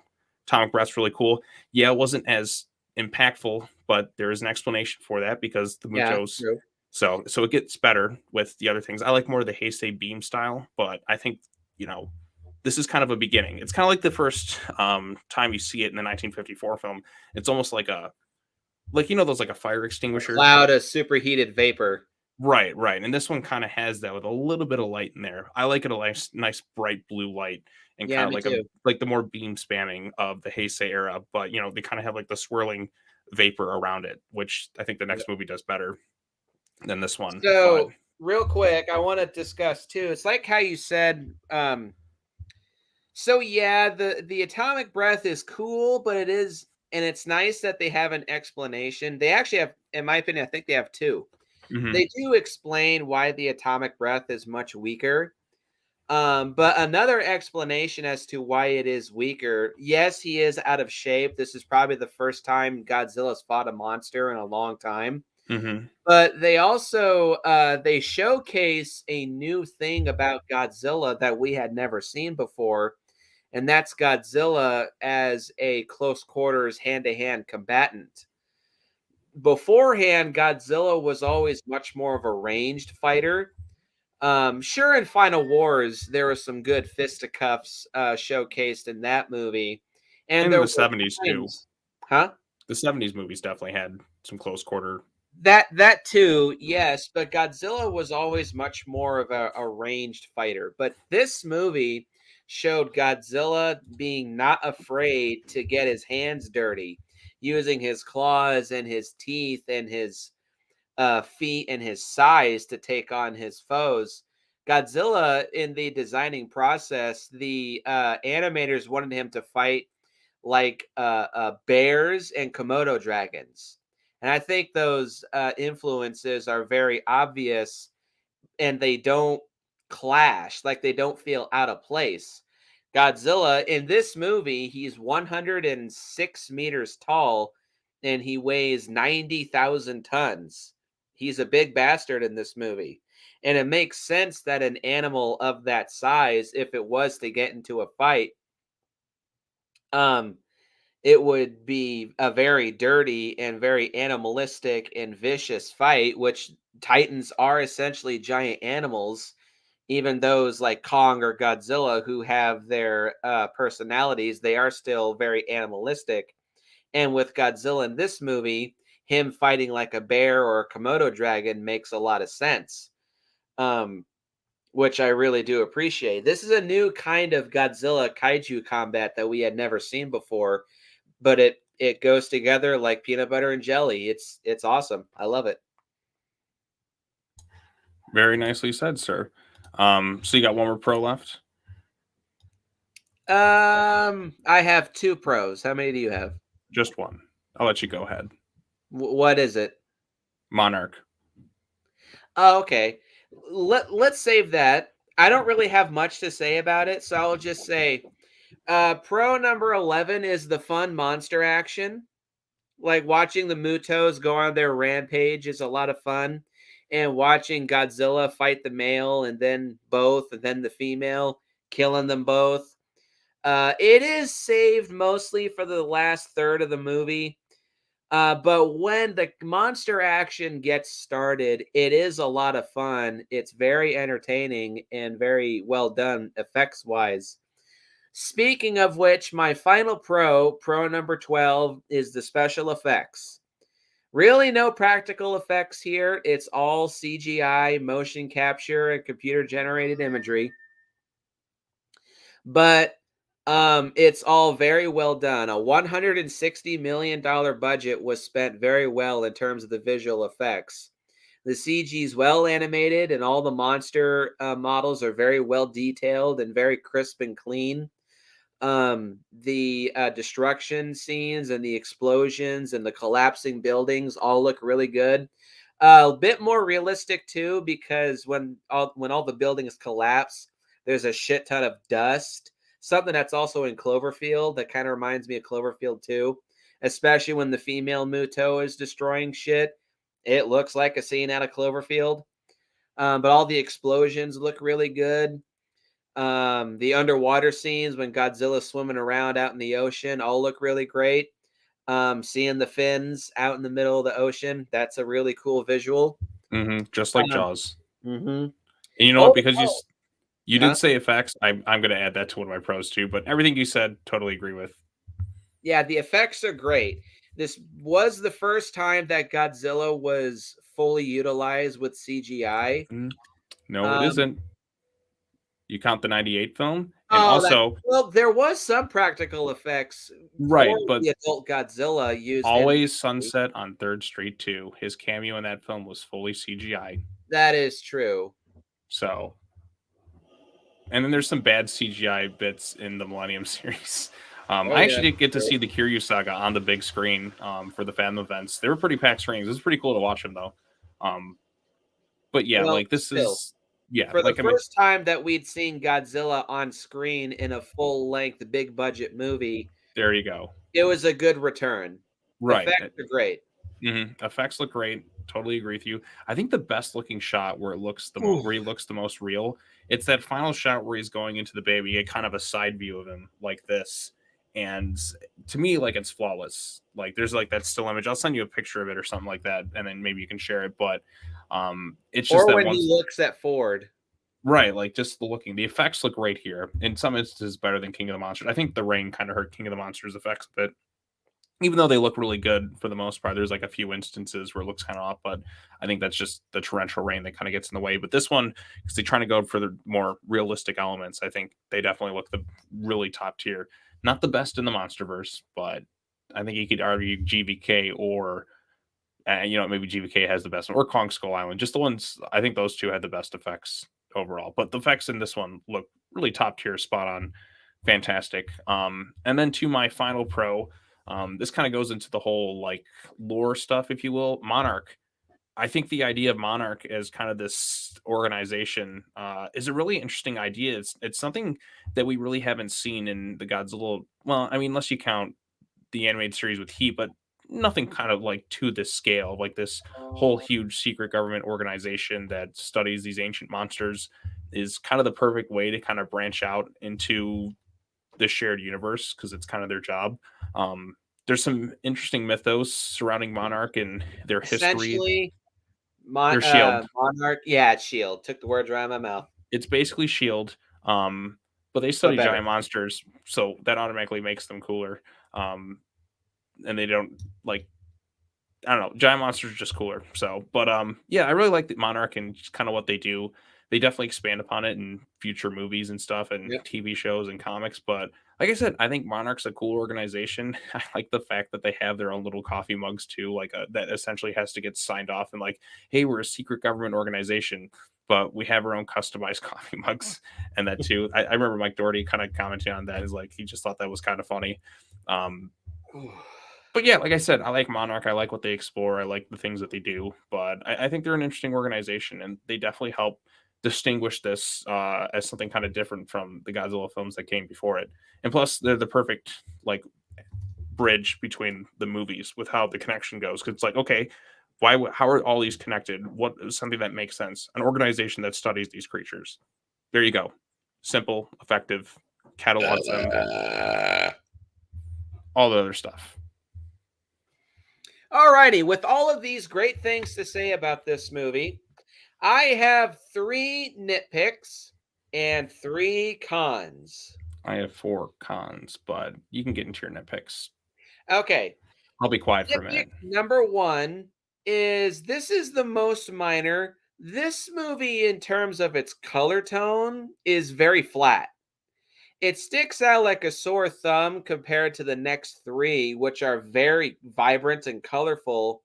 But this one is the most flat. It's very brown, like Terminator Salvation. It's very brown, tan, and gray. That does help to selling um this movie's dark and grim and gritty tone, which is all well and good, but still it's just a bit too dull at times. Nitpick number 2, I think the monster fights are a little bit too short. This could add into one of this movie's biggest problems, but separate from that, I just do think they're a bit too short. Maybe about 5 minutes. An extra 5 minutes of monster fights would have been preferable. That's all I'll say for right now. And nitpick number 3, aside from Ken Watanabe, the human cast is purely functional. Lots of people have criticized this movie for having a very piss poor human family element. Kind of similar to Alien versus Predator Requiem. There you go, Trevor Boy. Ugh, fuck Alien versus Predator Requiem. Fucking hate that movie, man. Like, no Uh, movie irritates me more in terms of a theatrically released film than Alien versus Predator Requiem. I despise everything about that movie. I can't stomach watching it. Like, if you want to know a movie that just legitimately pisses me off, that's a movie that just legit makes me angry that it exists the way it does. Like, I fucking hate that movie. moving on. Sorry, you brought the name of it, just triggered an emotional anger So response. yeah, one of the biggest problems that people complain about with this movie is how the human characters outside of Bryan Cranston are all boring.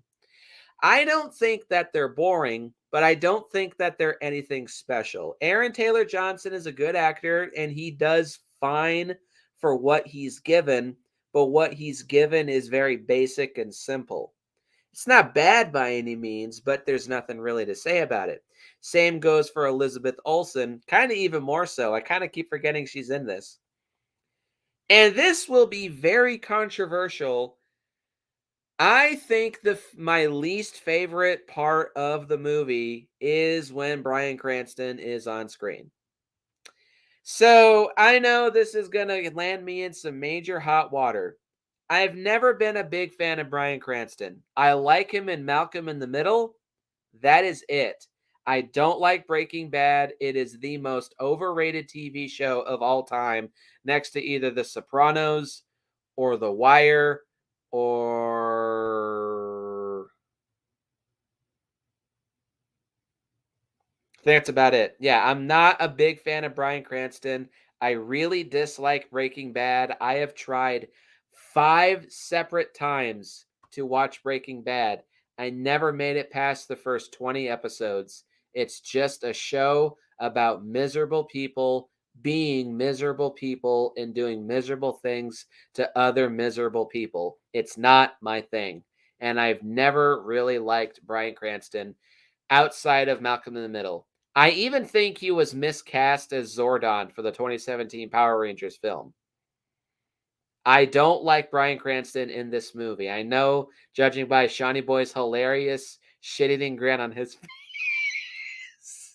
that's gonna get me into some hot water, but I just don't care.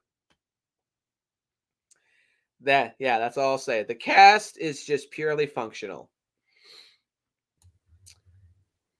Now, con number 1 for Shawnee Boy, since he's got 4, I've got 3. Start with your most minor. Well, you know what? Let's start off with something that you just kind of talked about. Number one, killing off Bryan Cranston early on in the film because he was by far the best fucking actor in the movie. Like That's good one. everyone, you know it as well as I do. The vast majority of people would agree with me in saying killing him off the way they did was bad. It Maybe takes a the moment. little abrupt. It Yes. should have happened at the end of the second act. If you're going to kill him off, because it should have been, and as he's brought this up before in an interview, where it said it should have been a story about a father and son finally reconnecting, and the father sacrifices himself for the son. Aaron Taylor Johnson cannot carry the movie as well as Cranston could. Like all the development's going into Cranston within the beginning of the movie. If you're going to kill him off at like the end of the second act or keep him around. I don't see a reason to have to kill him when you spent the whole first fucking half hour of the movie, all the emotional scenes. Where do they go to? Cranston, who's the one like who discovered everything? Cranston. And then he just dies, but then we cut away from it thinking, okay, he's gonna be okay. And then we showcase it again. So it kind of alleviates the impact of that death. I don't know, like I said, he was by far the most engaging person. Like he was giving it his all in every single scene in this movie. Like I felt the emotions, the scene where he has to like say goodbye to his wife. Like, I mean, his acting there is really, really good. It's a I'll heartbreaking give it scene. that.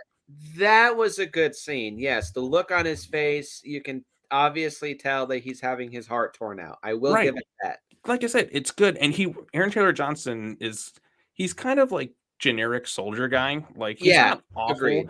but he works better playing off of Cranston.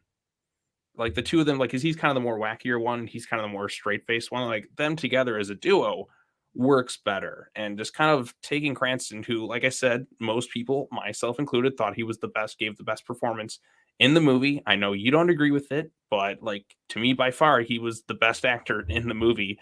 Like with his performance, and he just helped carry it, and he helped sell the movie because all the teasers had him like giving all his dialogue. It's like, my wife died here, and then like you feel the emotions and heartbreak in every scene he's in. And then he just killed him off too early. I mean, like I said, even the comments, Cranston killing him off was just bad. Everyone agrees, like except for Nick. 99.9% of the people who have seen this movie would say that killing him off the way they Yeah, did, it's typical for me. I'm always that 0.1%.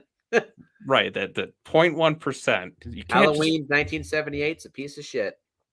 I mean, not everyone likes that movie, but like killing off Bryan Cranston, like just the way it was too early. If you had to do it, should have saved it for the end of the second act or like the start of the third act, like right before the Halo jump scene, like something along those lines. Maybe in Hawaii, a little bit more like scenes together with them would have been better. So I think killing them off the way they did, I don't think it works.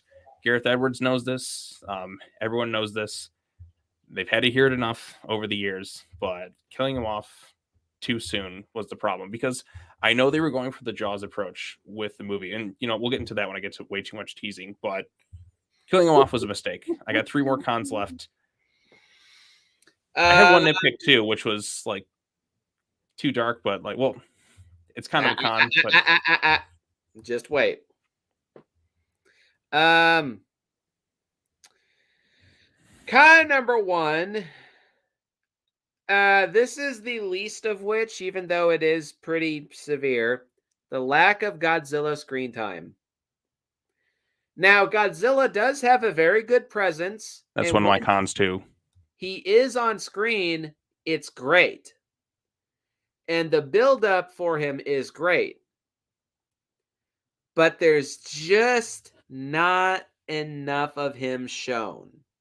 This has to do with my next con. I'll just say it. Con number 2, I listed it as all the monster dick teasing. That's another one of my cons too.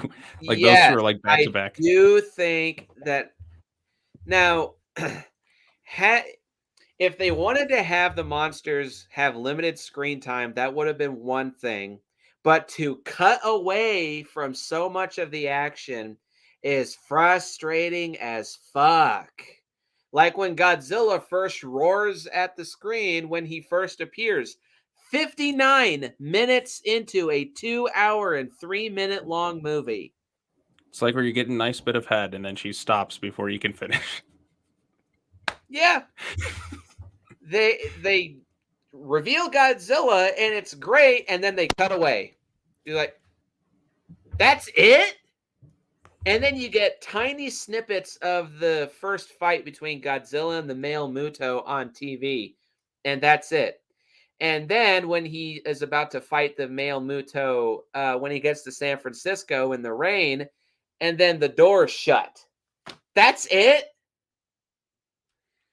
After the Halo jump, they don't dick tease quite as much, which is appreciated.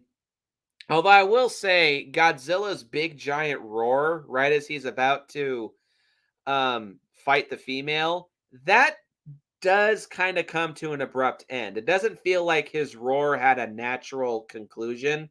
It just felt like it was cut short. Right when they cut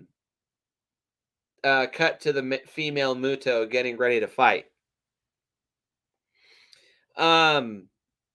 Just overall, I really do feel like the monsters don't have enough screen time. They have great presence and great build-up and suspense and great reveals, but to dick tease us so badly with just barely showing us enough of the monsters, it's really frustrating. This is why I kind of think this is one of the most least rewatchable Godzilla movies of the franchise. because you have to be in a certain mood, in my opinion, for this movie to really work. And for me, I'm the type of guy who likes the more action-packed and entertaining Godzilla movies, especially where Godzilla has a lot more screen time. That's a big reason why Godzilla versus Mechagodzilla 2 is one of my all-time favorites. Godzilla's got plenty of screen time and there's plenty of action. Same case for King of the Monsters. Plenty of action, plenty of screen time. But when this movie dick teases you and holds back on showing the goods, it's very frustrating. Shiny Boy. All right. Well, I'll get to next numbers 2 and 3. I had one more after this, but I might as well get these two, which you basically just stated again. Not enough Godzilla. The scenes he's in, fantastic. His presence, epic. I mean, Kiss of Death, Atomic Breath, first entrance, fantastic. But it's it's not enough for this movie. You need to do a little something a little bit more. And then, of course, way too much teasing because, like, you lose too much momentum by the end of the film because they tease so much because you've blue balled the audience so much. Yeah, those epic moments are epic, but you really have to sit through a lot. And now, they kind of went the Jaws approach where they didn't want to show the beast, but they wanted to feel his presence. But the difference between that and Jaws is Godzilla is supposed to be on screen fighting other monsters. This is a shark in the water, which is supposed to pop out and scare you. Godzilla is not that. And also, with Jaws, you had much more interesting characters to cut back to carry the film. Quint, Hooper, and Chief Brody are all fantastic leads. I mean, they're incredible actors, and even kind of the side supporting characters stand out. Godzilla 2014 does not have that outside of Ken Watanabe, Bryan Cranston. Sure, the other actors are serviceable. Admiral Stentz, serviceable. Sally Hawkins, serviceable. Nobody's really bad in terms of acting, but you don't have the compelling human characters to cut back to. Now, it's not to say you can't have that in other Godzilla films. We've seen interesting human leads. One I think is pretty underrated is Godzilla versus the Sea Monster. I mean, that has a whole batch of like interesting, human characters that kind of carry the film. They're very charismatic. One of them's a thief. One of them's looking for his brother. One of them's like played by Kumi Mizuno, and she looks great. And she, or like other ones, like I just saw the Kiryu saga on the big screen. Like Akane, she's a very good lead. She has an interesting backstory. She carries the movie quite well. But like Very this one, similar to Shinji from Neon Genesis Evangelion, but way more likable. yeah, poor Shinji. That kid is just that kid just needed love from his father. Just treats him like shit. Moving on. So, but yeah, you get what I'm saying. Like it would have been better if we had something interesting to cut back to. And that's where I think keeping Cranston around would have helped to alleviate some of that teasing because you would at least had somebody interesting to follow more so than Aaron Taylor Johnson.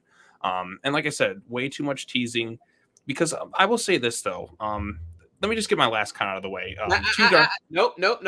But it kind of goes into like, I know that, but just wait because I want to talk about it at the same time. I will also quickly say, I see what Gareth Edwards was trying to do. It is that Jaws trope. Mm-hmm. I get it. It's really the teasing that really throws it off, because Godzilla's presence is felt throughout the whole movie. Mm-hmm. The movie's almost there, Nick. It just needed some tweaks. It's so close to being the perfect Godzilla movie. Yeah, it's got that great buildup, but the payoff falls short by a hair's breadth, and that's what's really frustrating. It's so close. That's the thing. Like each MonsterVerse movie has like one thing that it gets better than the others, but like if you take the best elements from all four so far and put them into one, we'd have like the top tier film of like Godzilla. Because I don't think we have I don't think there's been one Godzilla movie that's nailed everything though. I think like each movie has their own pros and cons, but like it's something it does better than another Godzilla film, for instance, right? Well, for me, there's three Godzilla movies that nail everything perfectly. But I do see what you mean. Right. It's almost there. Like just so close. And that's the frustrating thing about this movie is let's get into, in my opinion, this movie's biggest problem. And to quote Trevor Boy talking about Alien vs. Predator Requiem, if this problem was not present, it could have What's that word you said? Nobody could fucking see what's happening. It could have mediated these other problems, but this just adds on to the whole package. Why is this movie so damn dark? Put a goddamn flashlight on the screen. And you know what? In the theater, I don't remember it being this dark. Even on the Blu-ray, they didn't fix it. I've seen fan edits that fix it, that I have blast up too. but the Blu-rays, for whatever reason, it's too goddamn dark, which hurts the monster action. That goes into like my next con, which I think the monster action, sure, it has the epic moments, but compared to what we see later on, like the fight scenes aren't all that exciting. They're And the plus you most got to remember, subdued. They're the yeah, most prototypical. right, and They're still cool for what they're doing, but they're really nothing special. But I still think they're cool. I see what you mean, though. But right, really, it's and the let's dark. also factor in the year prior we had Pacific Rim, which had some of the most fucking incredible like monster robot fight scenes, brightly colored, neon lit city. We could see things. This film does not have that, but this film like has kind of that grounded approach, and which makes those big epic moments feel better. Bigger. Yeah, like the kiss of death. I mean, I think that's still peak But epic scenes. yeah, Monsterverse. but the damn darkness, it really is. I think, honestly, this might be the absolute worst case of a movie being too dark. There's other examples, two off the top of my head. No, three actually. The Relic from 1997, I think. The 2009 Friday the 13th has this problem up the ass. I don't And remember that too and much. Alien versus Predator Requiem. Yes, I But mean, this outside of the movie 100 other problems in that piece of shit. But this movie has the absolute worst darkness problem I've ever seen. If you watch this during the day with your blinds open You can't see and it. all your lights on, you cannot see at least 1/3 of this movie. Mhm. Cannot see You shit. need to have That's like, why whenever I choose to watch the MonsterVerse starting with Godzilla or Kong Skull Island. Partially because by the time I get around to 2014, it's usually nighttime or late afternoon. I watch this in my dark bedroom with all of my blinds drawn and the lights off. mhm. That mediates the darkness, but there are still a lot of scenes where um where the movie is very difficult to see what's going on Yeah, screen. I don't get it. I thought the 4K looks better, but I mean, it's not. Maybe because I can only watch it down here in the dark, because that's where my 4K player is at. But it's still a problem. Like it's something that should be fixed. There's no excuse for it. Like I don't know how anyone looked at the Blu-ray transfers and just like, Just leave it. I yeah, can just like, understand that Gareth Edwards was trying to have it be dark to create a creepy, ominous mood. I get it. mhm. Moderation, though. Right. I mean, I kind of wish Gareth almost had like a second chance, where he kind of learned from the first movie and like kind of improved upon things, like where he knew he could. Um, that's something I thought that could have worked, but you know what? I mean, I still really like the movie, so. But those are like all mine. So before we move on to our final final thoughts, I just want to tell a quick funny story having to do with Meadow. So Meadow's not a big fan of this movie. She's seen it twice. Once after we saw King of the Monsters together, she gave it like a 2 originally. Last year, I had another Monsterverse marathon, and I asked her to try to give it another chance because the first time she wasn't watching it that much. So she watched this with an open mind. She still wasn't a big fan. She gave it a 5. And the darkness was her biggest issue. But she did watch it with me somewhat last night. Hmm. And while I was watching the movie, she was sitting behind me playing on her Nintendo Switch, but she could still hear the movie. Some of the sounds that the male Muto was making when Godzilla arrived in Honolulu threw her off. She said, "What is that sound? Is it farting?" "Oh no, it's just making noise." That Muto just pootoed. Her and I started howling with laughter. So now I have a new funny story and memory to hold to this movie. Um, That Muto just pootoed. So, final thoughts on Godzilla 2014, Seanie Boy. I mean, the movie holds a special place in my heart. Obviously, there was a huge 10-year hiatus. Without it, I don't know where my trajectory would be in life, because without it, I wouldn't have met you, wouldn't have met Jack, wouldn't have met Ryan, wouldn't have formed like this whole like group of people who do stuff online. And I mean, like I said, I mean, it led to me doing so many other things. It was a good time. I'm still a fan, really invested in this universe 10 years later. Like, I mean, compared to every other shared universe going around. Okay, so my final thoughts on Godzilla 2014. Similar to Shawnee Boy, I hold this movie very near and dear to myself. Again, this is not one of my favorite Godzilla movies. It probably would be on a runner up list, but it still would be kind of low. And I definitely will say this is my least favorite MonsterVerse movie. But with that being said, 2014 is a very good Godzilla movie. It's a very good kaiju reboot. It's a very good introduction to the MonsterVerse, and it's a very good way to relaunch and reintroduce Godzilla and kaiju films to American audiences after a 10-year drought. This movie came at a perfect time. It's one of my favorite movies that I've seen in theaters, and it was one of my favorite movie theater experiences of my entire life.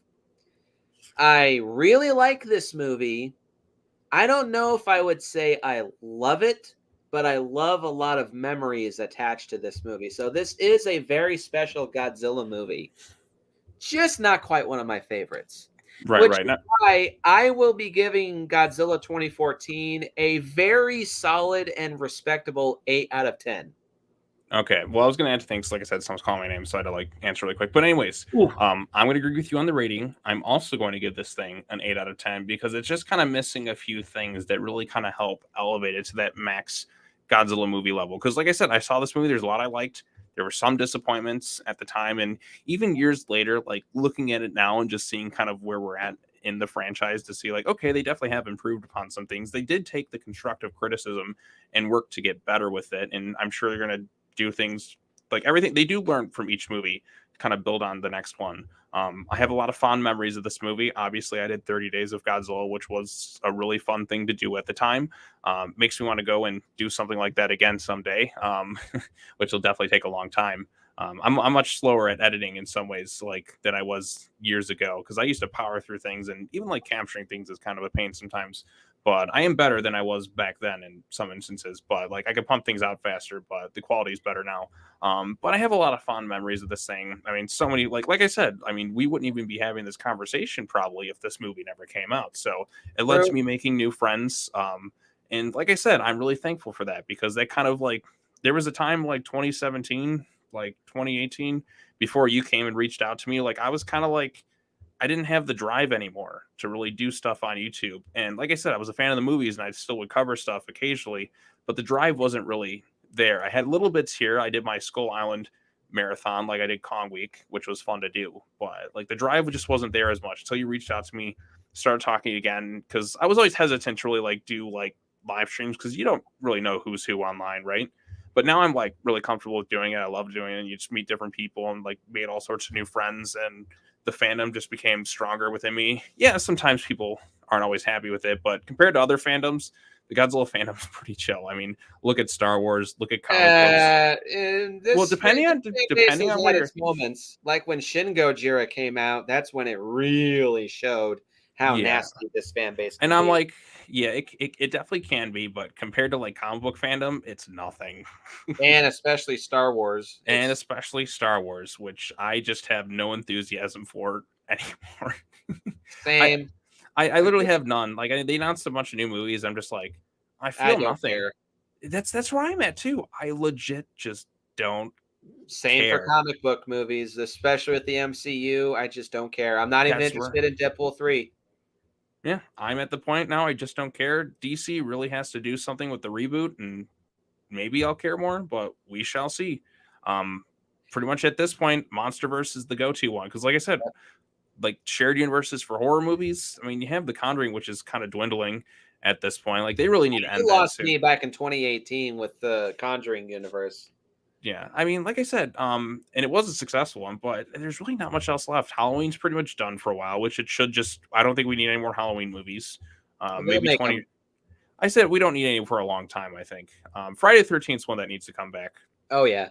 With all So that being said, have fond memories of okay, this movie. plug. 8 out of 10 for me on this one. Really enjoyed it. And I had fun talking about it. Like literally, like we've talked the entire length of the movie if we put on the commentary.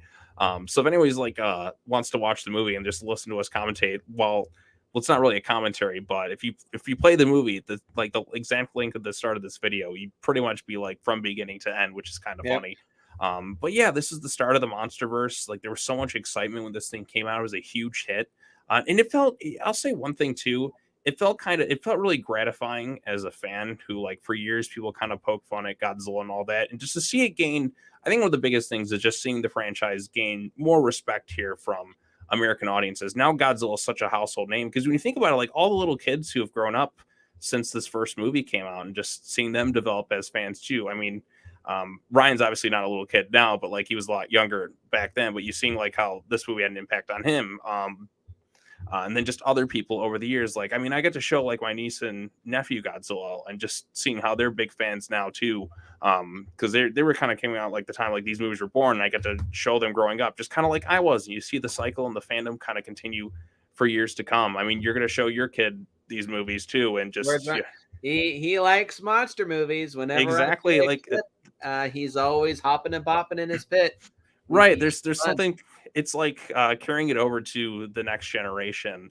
And this movie, like, it helped bring back monster movies. Remember, like you said, there was a 10-year hiatus where there was practically nothing in terms of monster movies. Now look at us. We're in like the Kaiju Renaissance, which really began with Pacific Rim and catapulted even more forward with Godzilla 2014. Then, like, it's crazy to think about, Nick. We're in a shared universe. Island, yeah, Rampage. We have a shared universe of movies, TV shows, comics with Godzilla and Kong. It's kind of the offshoot. Like, I mean, the big ones are Marvel and DC in terms of shared universe and Star Wars, but like the MonsterVerse kind of does its own thing, and like it's honestly gets more respect, I feel like, in that regards, because it doesn't try to be anything other than what it is. Like it doesn't like lecture down to the audience and anything like that, but there's something really special about it. And I just really admire that this movie existed, was a huge hit, and now we have a shared universe, and it's going to be the 10-year anniversary next year, and I can't wait to see what they pull off next. So I'm thankful for this movie because, like I said, I got to make friends in that, so it's just cool. So, all right, got anything to plug? I just talked. I mean, I'll have some after the movies and comic book reviews, but I want to get back really once I get through April because I got like some other stuff going on this month. Once I get through April, I can get back to doing some more like written stuff again. I'll still have some comic book reviews, some after the movies. There's gonna be a lot of after the movie videos coming up this month, I think, because like I said, Evil Dead's coming out. There's the new movie from the Your Name director. I just saw the Super Mario Brothers movie yesterday, which I thought was pretty fun. What's that? Evil Dead Rise. Oh, Evil Dead Rise is gonna be awesome. I've heard it's like extremely violent. So I'm looking forward to Evil Dead Rise. That's gonna be a fun one. But we've been March was a pretty stacked month for movies, and April is gonna kind of be the same deal. But you know, like I said, you'll get stuff like that, and then you'll probably get some more comic book stuff, which I cover every week. It's easy for me to cover those stuff because I can just record it off my phone and then just upload it and make the thumbnail like right from my phone. It's either easy, quick stuff or nothing at all. So, but I do want to get back into more some written stuff, and like there's some stuff in regards to Godzilla and that I want to do. But now that I'm thinking about it, like it's like kind of something I want to save for next year. I don't know if I'll fully go through with this just yet, but I kind of want to remake 30 Days of Godzilla. But like that'd be a good idea. I want to remake it, but expand on it because there's been more movies, and then maybe incorporate the live action shows and all that, like almost like a 40 or a 50 Days of Godzilla. That's just some ideas I've kind of had, but it's like, do I have enough? Because now we have like things like Shinkelion, which was like the Godzilla, like Snow Godzilla or whatever. I'm like, that's never even been released here. Like, how am I supposed to watch some of this stuff? Like, there's just so much stuff coming out of Japan nowadays. Like, we are like, as Godzilla fans, we're kind of spoiled, Nick. I mean, we got True. like a Netflix Right. series. We Hold got on. this. Let's wrap this up. 'Cause I'm Oh, I know, starting but I was at the very end of it. But like I said, we are spoiled now compared to where we were. Like, I mean, when 2014 came out, it like filled that 10-year gap of like anticipation. And they did a really good job. Like they kind of redeemed things for most people from the 98 film for like a more proper American Godzilla film. Like I don't hate 98. I did poke fun of it in 30 Days of Godzilla, but that was kind of like that that was was more of funny.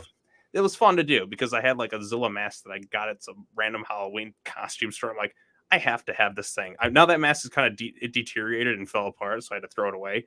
But just Oh. the slap or whatever at the beginning, or just the scolding it, that was just kind of fun to do. But yeah, I am thankful for this movie, and I'm looking forward to seeing what the MonsterVerse has in store next. And Yep, yeah, me too. Look forward to next week's episode where I will be tackling a major improvement and a massive masterpiece, in my opinion. One of my all-time favorite sequels, monster movies, and movies in general of all time, with 2019's Godzilla, King of the Monsters. Look forward to that. Post your comments down below and let me know what you think. Hit the like button, hit the subscribe button, and share this video with your friends. And remember, if you see monsters, let them fight. let them fight. And I will see you guys in the next video. So long.